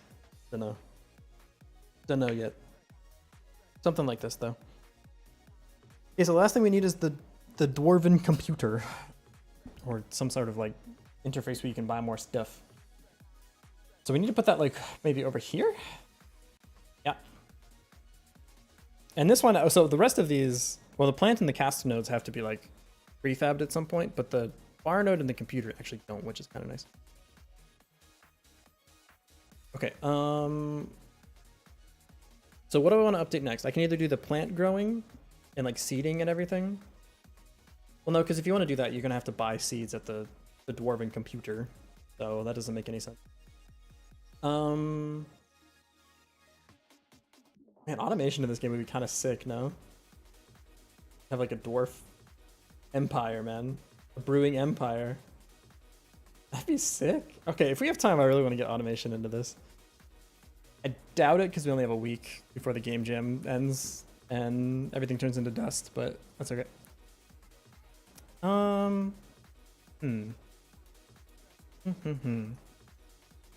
Okay. I think I want to do the computer next, so you can expand your farm and your casks. So we need a new node here. Node E. This will be the computer node. Attach script. This will also be an interactable. Class name. Dwarven computer node. Oh, Dwarven computer. Dwarven. Name. Dwarven. Okay. We need function interact. No matter what, you can always use the computer. So the computer will show a UI for you about stuff you can buy. So we need to make a bit of a temporary UI here. What are the things that you can buy? You can buy more like dirt spots. I feel like in a perfect world, you wouldn't do this and you would in fact till. Like you'd have a hoe or something you could till the dirt with. And you would use this to like buy more land to till the dirt. I don't know. The simpler version is you just buy the dirt pre-tilled. Pre-tilled because it's a game jam. And then you could buy seeds. So you need to be able to buy seeds. To make our game exist, you need to be able to buy seeds. That's the first thing. So let's make it so you can buy seeds. Then we can buy more like dirt. You can plant the seeds in, and then you can buy more casks to brew the stuff. And maybe you can start to like buy like a chest that goes near the brewing stuff. Okay, I see the vision. So no matter what, you can interact with this thing. We have no checks because even if you're holding something, you should be able to pull up the menu. So we're gonna say, and again, this is like a global node, so we can reference this directly. We're gonna do this. We're gonna say UI.display computer menu, like this. So when you interact, we'll just immediately pull up the menu. So we need to actually make the menu. So we're gonna go here, child node, control. This will be the computer menu, like this. Okay. And then this actually lives here. It's gonna fill the full control, I think. Well, I want it to center. I don't actually want it to be the full screen though. So let me go to the transform. Oh, you know what we do? I know what we do. We do a margin container. Yeah, he's learning how Godot works. Center me up, fill everything, and then he'll have a margin. And then yeah. Because the margin container will hold a modal that like blanks out the whole screen. Does that mean that this computer menu? So this is the margin container for the UI, for all of the menus, I guess. The computer menu lives in the margin container. But we need something for like the modal background. The modal background should live above the margin container. Yeah. So we need something above this thing. Well, the margin container can still live here. This can in fact be a texture direct. This, and this will be the modal background. This fills everything. This is the okay, so modal background, like that. Okay, the margin container, the computer menu. This is actually the computer menu, interestingly enough. This is like the control inside of that, so this is actually wrong. This is a control. Now, this is the computer menu container. Oh, UI work, you are so silly. Okay, function, what is this? Display computer menu. We're gonna first thing say that the modal background is visible, and it needs to be unique name. This also needs to be, this we can rearrange stuff later. This, and then this guy goes here. I want to animate this in, not just have it appear, but first this will be visible equals true. Like so. So if I go over, oh, it doesn't exist yet. I forgot to make the computer exist. Okay, add child node sprite 2D. This is the computer sprite, so we're just gonna this for now. Scale, this will be 32 by 32, so I'm gonna divide by 4.0. Link, please. Divide by 4.0. Or just don't, that's fine too. 4.0, please. There we go. Okay, this is the computer. Lock that guy, and then we can drag the computer over here. Next, we need a area 2D. This. And a collision shape. Collision shape, like so. I'm gonna go here, make a rectangle. Where you go? There we go. All right, this is the computer. So if we walk over to it, it should, if we set the modal background, it should show us the modal background. I'm gonna go yoink one from an older game. I don't have to like keep making stuff. What was the last game we were working on? Go to Wild Gem stuff? 82 maybe? Yeah, it's fine. I'm sure this had a modal background somewhere, no? Gimme. I'm stealing stuff from myself. Surely this had something. Yeah! No, it doesn't have it. What was this? Oh, this is the Isometric Kingdom game. Did never get finished, huh? Okay, well, that's fine. I can just open GIMP. Ah, that's me! Don't look. We want something that's probably like 640 by 640. Color to alpha. Get it out of there. Paint bucket. I'm gonna say everything should be opacity 0. What? Paint bucket. What do we... What? Tools? Imp, I will never understand you. Paint tools. Bucket fill. It's not G. Oh, G is A sprite, dude. I'm tripping. Paint tools. Bucket fill is Shift B in GIMP, huh? I just... What's erase? Shift E. Huh? Well, whatever. This works. It's not pretty, but it does work. Okay, now we're gonna fill with this, but the opacity is gonna be like 80%. Jesus Christ, no, 25%? How about 30%? How about 40%? I think that that's about right, yeah. Okay, export as. We're gonna put this into projects. Agri. Projects. This is Dwarf Brewing Co. Dwarf Brewing Co. We're gonna make a new folder here. We're not allowed, huh? Oh no, we can. Assets. Let's be modal background. So export. Okay. Now we have a background. We're gonna go ahead and add it in. This. And we have this. Yep. And now that should just like exist, right? Yeah. Perfect. It's actually a little bit dark. Ammo. Where's GIMP? GIMP. Okay. No, it's over here. Let's go opacity 25%. File export. Yep. How's that? That's better. That's better. That's what I want. Okay. So first, modal background visible equals true. So when I go touch the computer, it should turn on the modal. It does. Great. Next, the game should pause. So UI needs to be pausable, not true. Pausable. Pause. How do I... Is it always process? Always.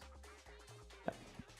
So the game is running. I hit this. I still move. Why can I still move? Oh, because I never paused. Paused. Get tree. Dot pause. Game should pause when you're in the computer. Over here, I hit pause, and now I can't move. Perfect. Perfect. Okay. So the game is paused. The modal is visible. This should now animate in. Computer menu container dot animate animate in that. Attach a script. Putting it in the scene. Script. Okay. Last name computer menu container. This container will basically house all of the stuff for the actual menu, so the animate in here is totally fine. There's actually nothing to animate in yet. We need to grab some assets to actually have a menu here. Here, project. Don't look at that. Where am I right now? I'm in the wrong thing. That's from Rosati, by the way. That, okay, so we need to go to game dev assets. Here. Probably just use the Kenny UI stuff as usual. Pretty good. Kenny UI. PNG. Yeah, something like this for the background. It's starting to look somewhat like kindling, which I don't love, but we'll just do gray panels for everything right now. We can patch it up later. Cool. Go like this. Needs a texture direct, huh? Here, actually it needs a 9 patch rect. Change type, 9 patch rect. Here. Quite large. What is the opposite of what you think? Oh, the filter, the input is broken too. Filter. None. Much better. Hey. The pixel scale is a little bit cooked right now because of the way that this is going to get scaled, but it's fix it in a moment. I'm curious how this works with zoom. Never actually thought about that before. Okay, this 9 patch rect looks awful now. What happened? Does it have? Oh, it's just very tiny. That's really funny. Okay, so we need this needs margins now. Constant margins left. We're gonna say maybe like 100 pixels. So left and right, maybe 150. It's top, maybe like. Let's do 150 all around. See what that looks like. So this is what the menu looks like. Yeah, it could have a little bit more room, but that's fine for now. It'd be like 100. That's 10. 100. Top maybe 150, but the bottom maybe less. 100, 100, like this. Something like this for the menu. I think that looks pretty good. The colors are obviously atrocious, but for prototyping, it's fine. This should be hidden, and then when you actually click the thing, it'll say animate in. This will make itself. Actually, so the way that's gonna work, this actually lives. It's always visible, but it's gonna live below everything. I'm gonna anchor these two. This is gonna live down here. Line. Now it lives down here, and when it animates in, it'll jump up to this, and then when it animates back down, it'll jump back down to here. So we need a function for that. Function animates in. We're gonna lerp. How do you do a lerp? Lerp. No, we can just tween. Don't lerp, just tween. Just tween. Var animate in tween equals get tree create tween. Yeah. Animate in tween dot set property set tween set transfer tween properties. Here, this will be self. We're going to position x. Final variant will be 0. Duration, let's say 1 second. That's probably way too slow. Let's do like 0.25. So now it should animate in. I go over here, I click the computer. Nothing happens. What's your transform right now? Oh, it should be position Y. I'm silly. Over here, click the computer. Still nothing. Interesting. Is this not how this works? Debugger's yelling at me. Task node not found. What? Scene res cask node not found. You mean this guy? I literally found it. What are you mad about? It's just showing red. Huh? It's right here. What are you mad about? Hey, you're good. Detach. Attach. Everyone happy? I don't know why that happened. What's up with this tween not working? Get tree.create. Is the tree is paused, sure, but animate in tween dot pausable? Is that pause mode? What? How does this work at all, huh? How do I make it so a tween works when paused?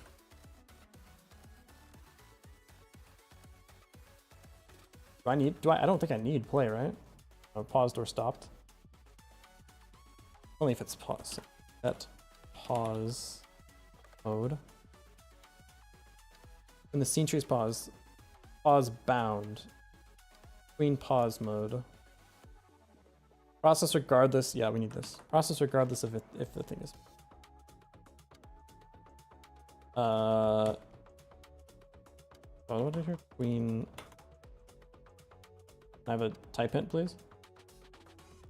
Process? Process mode always? No, I need tween. Process mode. What? Oh, pause mode. Surely. Process. Think? I don't know if all that's gonna work. It does! Yeah! Neat. Okay, we have a menu. We can't close the menu, which is a bit of an unfortunate state to be in, but that's okay. We don't need to pause. We don't need to undo the menu. How do we unpause the menu if because the computer is also paused? I guess we set the computer to... No. It'll be... If the menu is displayed, this will start listening for inputs on X or escape. Yeah, that's probably what it is. Okay, we have a computer menu. We need to be able to close the menu. So function hide computer menu. Say get tree dot paused equals false. Modal background modal background dot visible equals false. Computer menu container dot animate out. Go here. Computer menu container. Animate. The good news is everything is. We don't need this extra bit because the scene is no longer paused. So we're gonna say var animate out tween. Animate out tween. Position Y. We're gonna set this back to 800, so it should shrink away off the screen. We don't need this bit. Okay, now we just need the actual UI to listen for that. So we need a state bit here.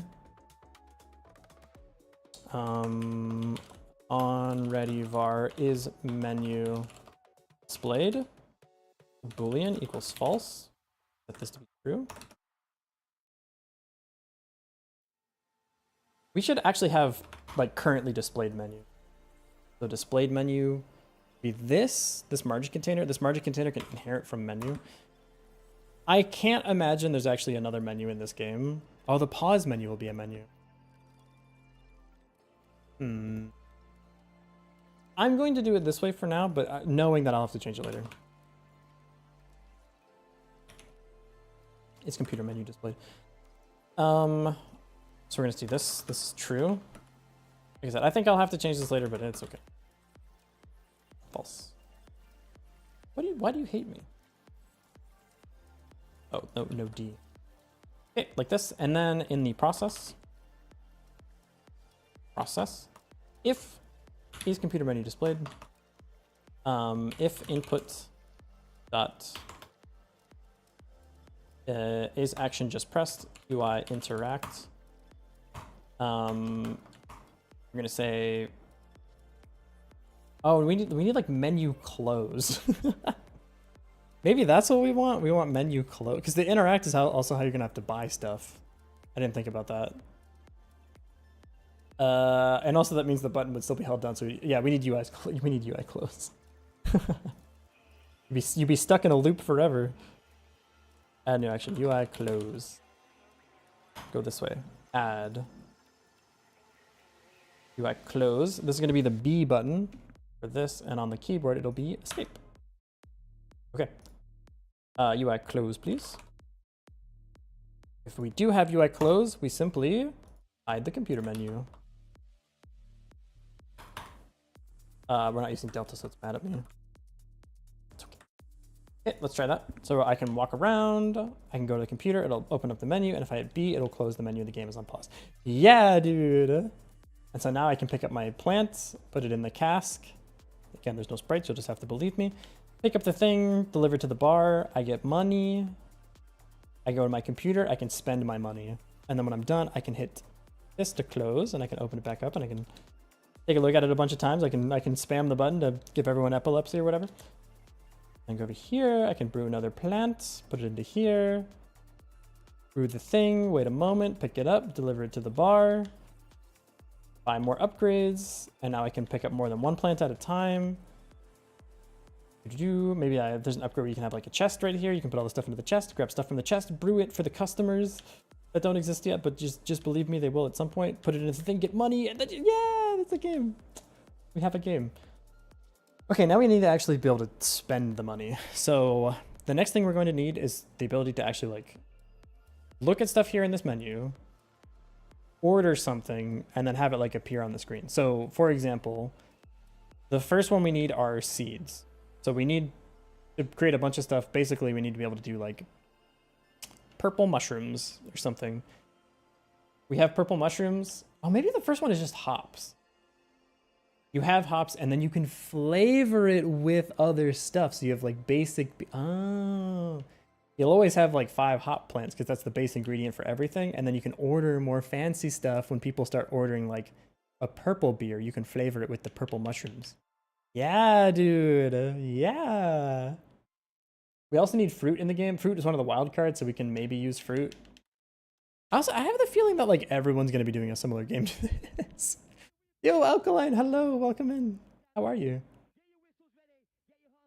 I want seeds. I'm from London today. Yo. London, isn't it? Or however they say it there. I don't know. Beer with lean. You have time to lean, you have time to clean, and get back to delivering the made-up plants. And oh, I'm gonna check the computer real quick. Oh, yeah. Maybe there's upgrades for faster brewing. Maybe there's upgrades to buy more dwarves to help with your dwarf brewing company. Hey! Even though right now everyone is just a floating Godot icon, but still. We have a video game, kind of, sort of. So the next thing I want to do is seeds. You should be able to buy more hop seeds or whatever from here. They go into your inventory. You can go over here and plant them. To do that, we need several things. One, this is just like a plant object. We need actual dirt. So we need to change this from being a plant to being like a tillable tile, or like a tilled tile, dirt tile, I don't know. You can go to the dirt tile and you can put the seeds in the ground and you can plant them. Do you need to water them? I mean, I certainly think you do. I think you need to water them. This is really just becoming close to atomic crops, huh? That's okay. All art is derivative, nothing is original. Although calling this art maybe is a bit of a stretch. Okay, so first things first, we need an inventory. And so how do you access your inventory? Well, if I was on a controller and I want to access my inventory, I would hit start. So start should bring up my inventory. Then I can select what I want in my hotbar, and then I'll have a hotbar somewhere on the screen. Then I can do stuff where I can buy seeds at the computer. So like we'll buy hop seeds at the computer.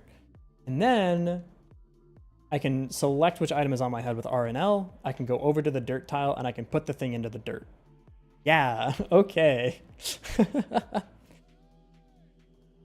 So how do we do all of that, huh? It's a great question. What time is it?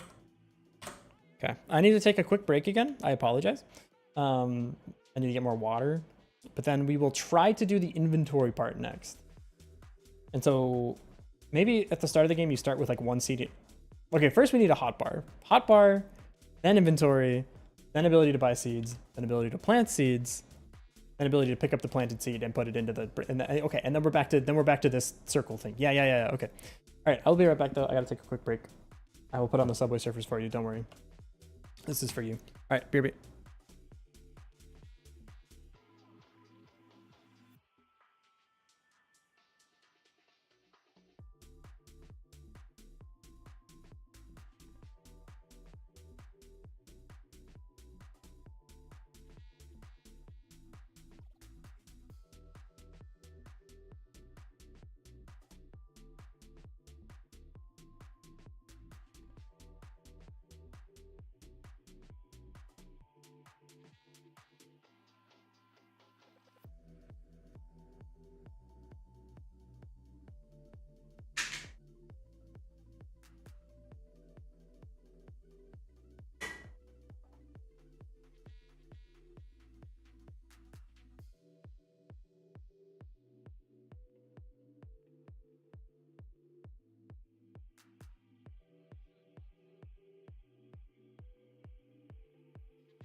Sorry, I was setting up the GitHub. Okay, I'm back.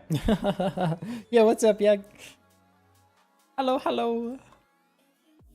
Okay, I have put the project on GitHub. But next, I want to export the project. I know it's not nearly even relatively close to being done, but I want to get in the habit of publishing early. Just so I'm more comfortable with it. Have you considered using a container instead? What do you mean by that, huh? What do you mean? What do you mean container? Are you trying to... Are you Docker pilled? Build early, build often? Yo, Meisaka, you get it. Okay, we're gonna go project, exports, add, web, HBox container maxing. Oh, you piece. You'd be proud of me. Look at how much better I am at getting at all this UI stuff. Okay, but Yag, I need you to answer. You're a proponent of UI things. I need you to answer me this question. Why the fuck does canvas layer follow viewport disabled mean that the canvas layer follows the viewport? What the fuck is this checkbox? It is the most opposite checkbox I've ever met in my life. If you say follow viewport on, it doesn't follow the viewport. If you say follow viewport off, it follows the viewport. What the fuck? What are we doing here? We gotta refactor this shit from the ground up. It's insane. Export. Web 5. Navigate to your export file. Oh, we're just good. Export path. I'm gonna go here. I'm gonna go up. Viewport is an object in the world. Viewport is an object in the world. I'll never understand it. It's okay. I just realized I messed up the Git project. Wait.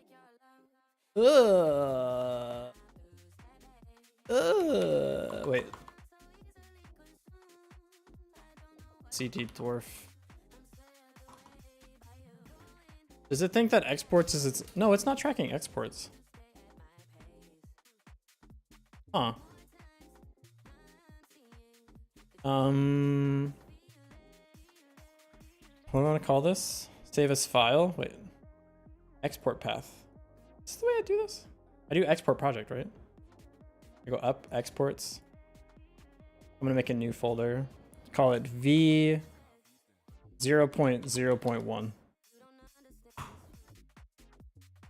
Follow viewport is a misnomer in that it should be called follow camera, or rather respect camera offset, but it makes sense in the internals. The viewport can only render a portion of the world. If you follow it around the screen, it moves. Follow camera. Right. No. I'm with you. Follow camera makes sense. But it doesn't change the fact that if I say follow camera on, this motherfucker does not follow the what the fuck? Yeah, look at where money is. Money just is in the screen now. But if I say follow camera off, in other words, don't follow the camera, oh, because it's not moving.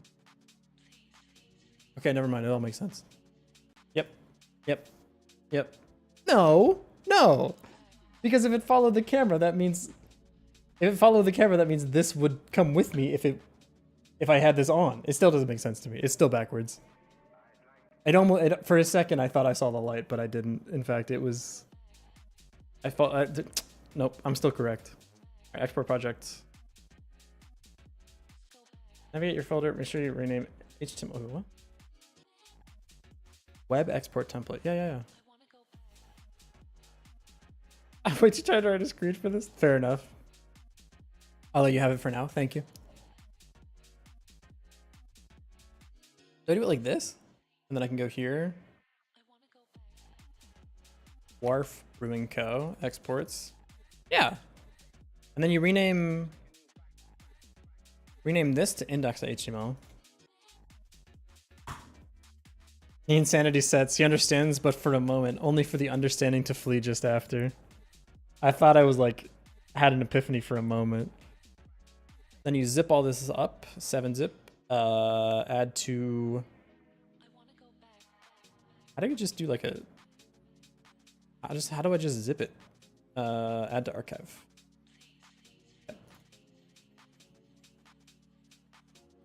They are leaking the internal implementation and not coming up with nice-ish names for it. I'm fucking with that explanation. In other words, they're wrong, I'm right, and I'm not stupid. Well, jury's out on the last one. Itch.io. Look, it's me. Hey, did you guys see? I recently updated my itch page, and now it looks prettier. Does it look good? I didn't say that. Did I say it looks prettier? I did. Now it's a grid. Isn't that nice? It used to not be a grid. It used to be like this, and it was really bad.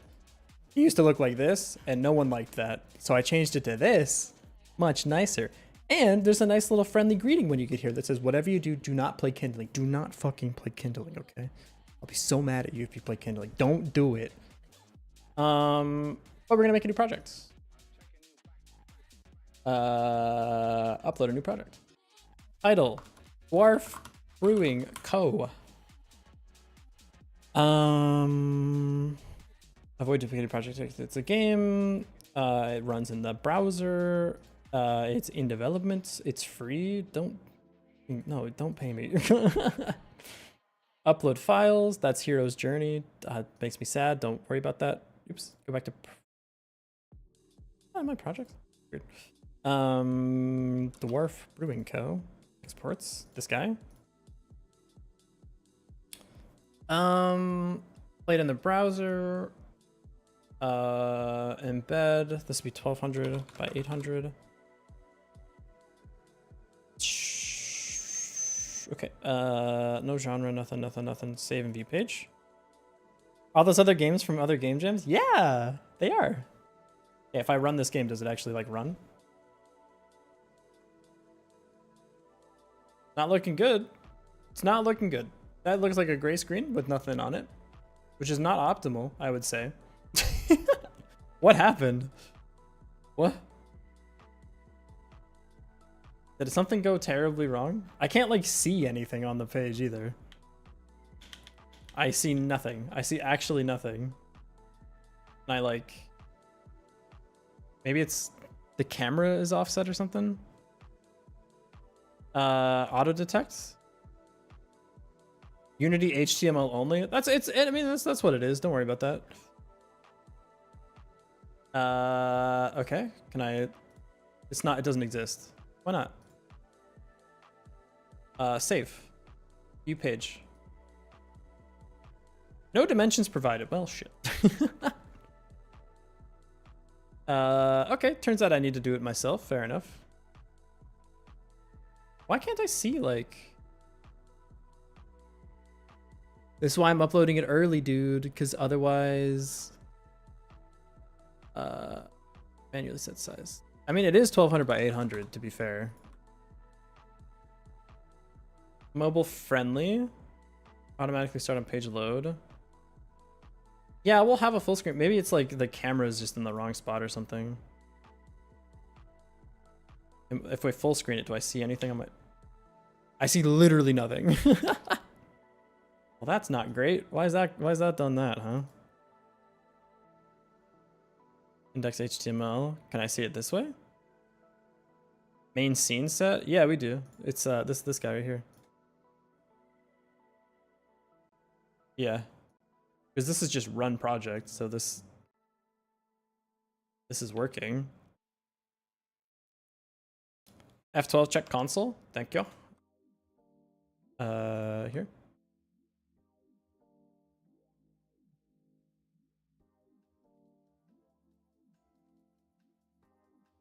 Cannot open file res scenes main at load. Can't load main, huh? Well, why the hell not? Interesting. Well, that points us in the right. At least it's not like a camera thing. It's just the whole thing is broken. Can't load main. I've never had that before. Maybe the export didn't like go super great. Stop putting my shit in the wrong goddamn part of my code. Can't find the package. Can I run the game and it doesn't? Is there anything here? That's just because I just moved it, dude.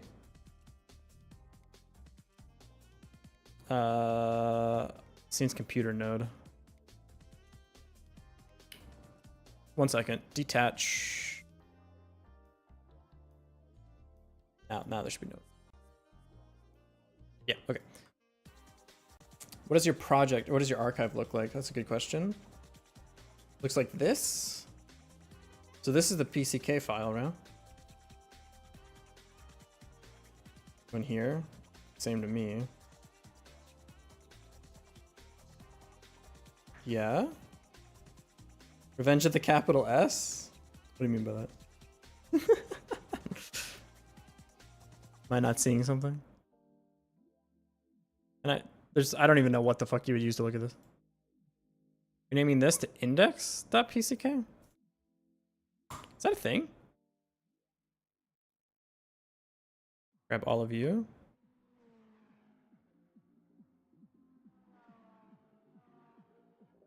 I've never had to do that before. But let me see. Where's my... It's on desktop. The PCK file has to match the executable name. Maybe it's the same on web. The thing is, like, do I even have to rename the index HTML though, or is that like also antiquated technology? I don't know.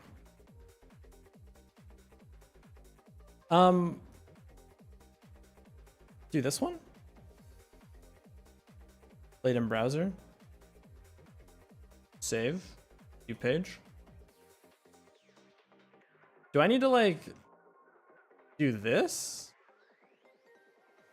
And then like hit do I need to like hit publish or something? I don't remember. No, okay, you can see it here. Godot Game Engine, and they hate us. Well, at least that time it told us what the error was. That's kind of nice.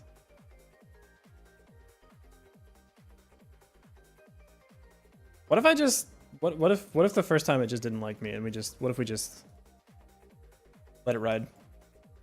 I was wrong, you're welcome. I couldn't have done it without you.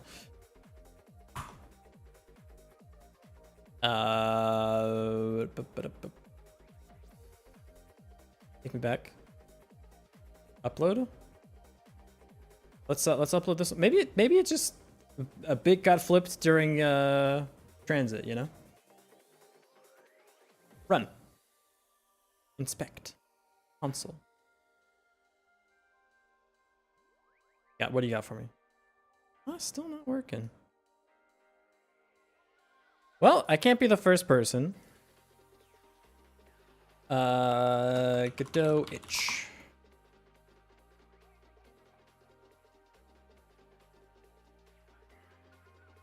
Your PC is incompatible with Vulkan. Well, I don't think that's the answer. But thank you. TSN or text files? No.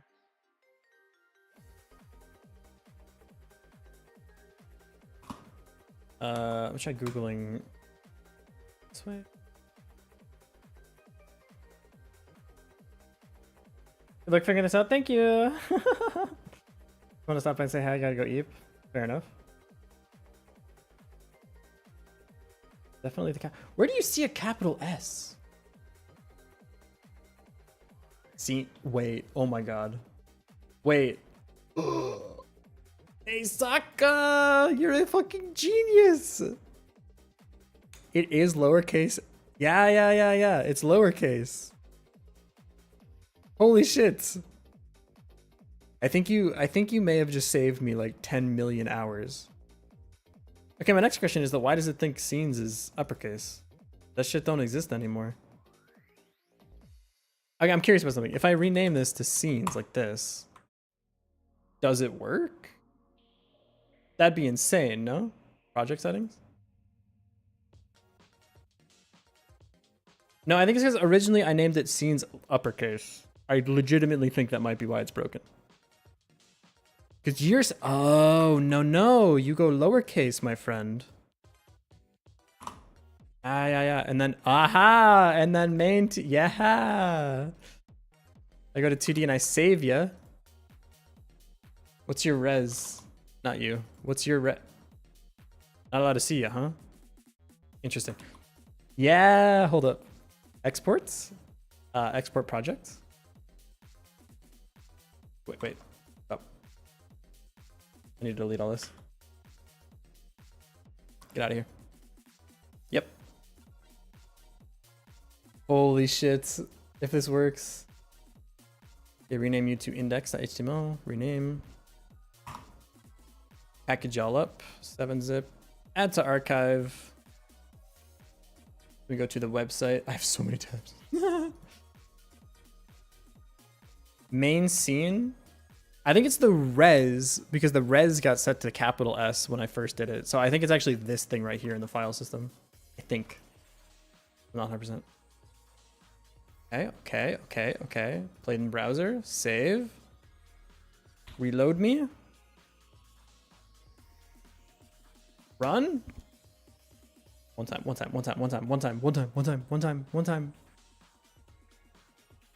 Untime? Oh my god. It was actually the capital S. Mesaka, you're a fucking genius. Holy shit. That's awesome. Well, we have something uploaded. I feel like I had that issue with like PyCharm for the longest time too. We can open the menu. We can close the menu. Isn't that nice? Yeah, we sort of made parts of a thing that could be considered relationally adjacent to a thing that might look like a video game sometimes. Yeah. Boop. Boop. So sick. Pedantic strike again. Why does my computer like follow the rules of the computer and not the rules of what I want it to do, huh? Why? I don't understand. Like what? Like we made computers that they need everything to be perfect in the little computer world, otherwise things don't work. What the fuck is up with that, huh? It's ridiculous. Churlish. I won't stand for it. Okay, it is kind of fun to just run around and put the thing in the thing. I'm having a good time. Boop. All right, well, you too can play this extremely V1 or V0.0.1 version of Dwarf Brewing Co. Isn't that neat?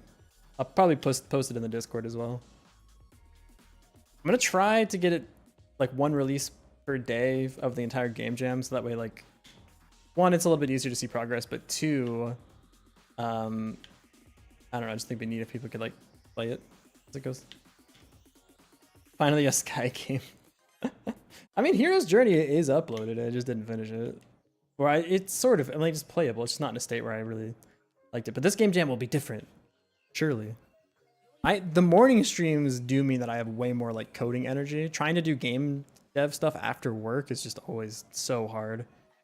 If I do it before work, then I'm like nice and fresh, you know? It's nice. Boop. This time for sure. No one fails a game jam 6 times in a row. Just putting the thing in the thing. I'm brewing some beer. Boop. I think you can actually re-brew the beer still. Like if I take this and I put it into the cask and I wait, I think I can pick it back up and put it. Yeah. That's just getting overcooked, man. Uh-oh. It's gonna be some very hoppy beer. More. Nice. But yeah, now you'll be able to combine it with some fruits, like a red fruit or a blue fruit or something. Started coding alongside listening to you. Sounded fun. Aw. Well, I hope you're having a good time with whatever you're coding. What happens if I pick up a second plant and try to put it into the cask? It's almost literally not enough time. Ugh. No, you can't do it. All right, well, we'll do inventory systems and stuff next. That being said, unfortunately, I fear that it might be that time of the day where I gotta go. I like the song though. I'm adding it to the playlist. Hold on. Yeah. Fell off? What do you mean by that? I'm just trying to make my silly little games. But yeah, thanks for chilling, everybody. I had a great time. I'll be back tomorrow, hopefully like at some absolutely fucked time in the morning, but if not, probably closer to this time in the afternoon. Good luck with the day. Consider eating. I am about to go to the store and then make breakfast. I'm very excited about it. I might actually order food and then go to the store after. I gotta figure that out. That's my problem, not yours. All right, but yeah, I'll be back tomorrow. More game jams. We have 8 more days left, so we have every day this week and then the weekend of next week as well. Is bedtime for you? Yeah, this time is a little weird because I feel like it's bedtime for everybody, but if I can start a little bit earlier, I think it's actually like clutch streaming time for me personally. So this might be my time. Let's pass off. We'll go off to we'll say hello to JB. They're doing art right now. So yeah. /raid the Whitechapel. Is that the right one? It is. All right. Take it easy, y'all. I'll be back tomorrow. See ya. I'll post in the Discord the itch link and everything too. So if you want to, real quick, if you want to join the Discord, join that. All right. The endless chain of sky grays must go now. Goodbye.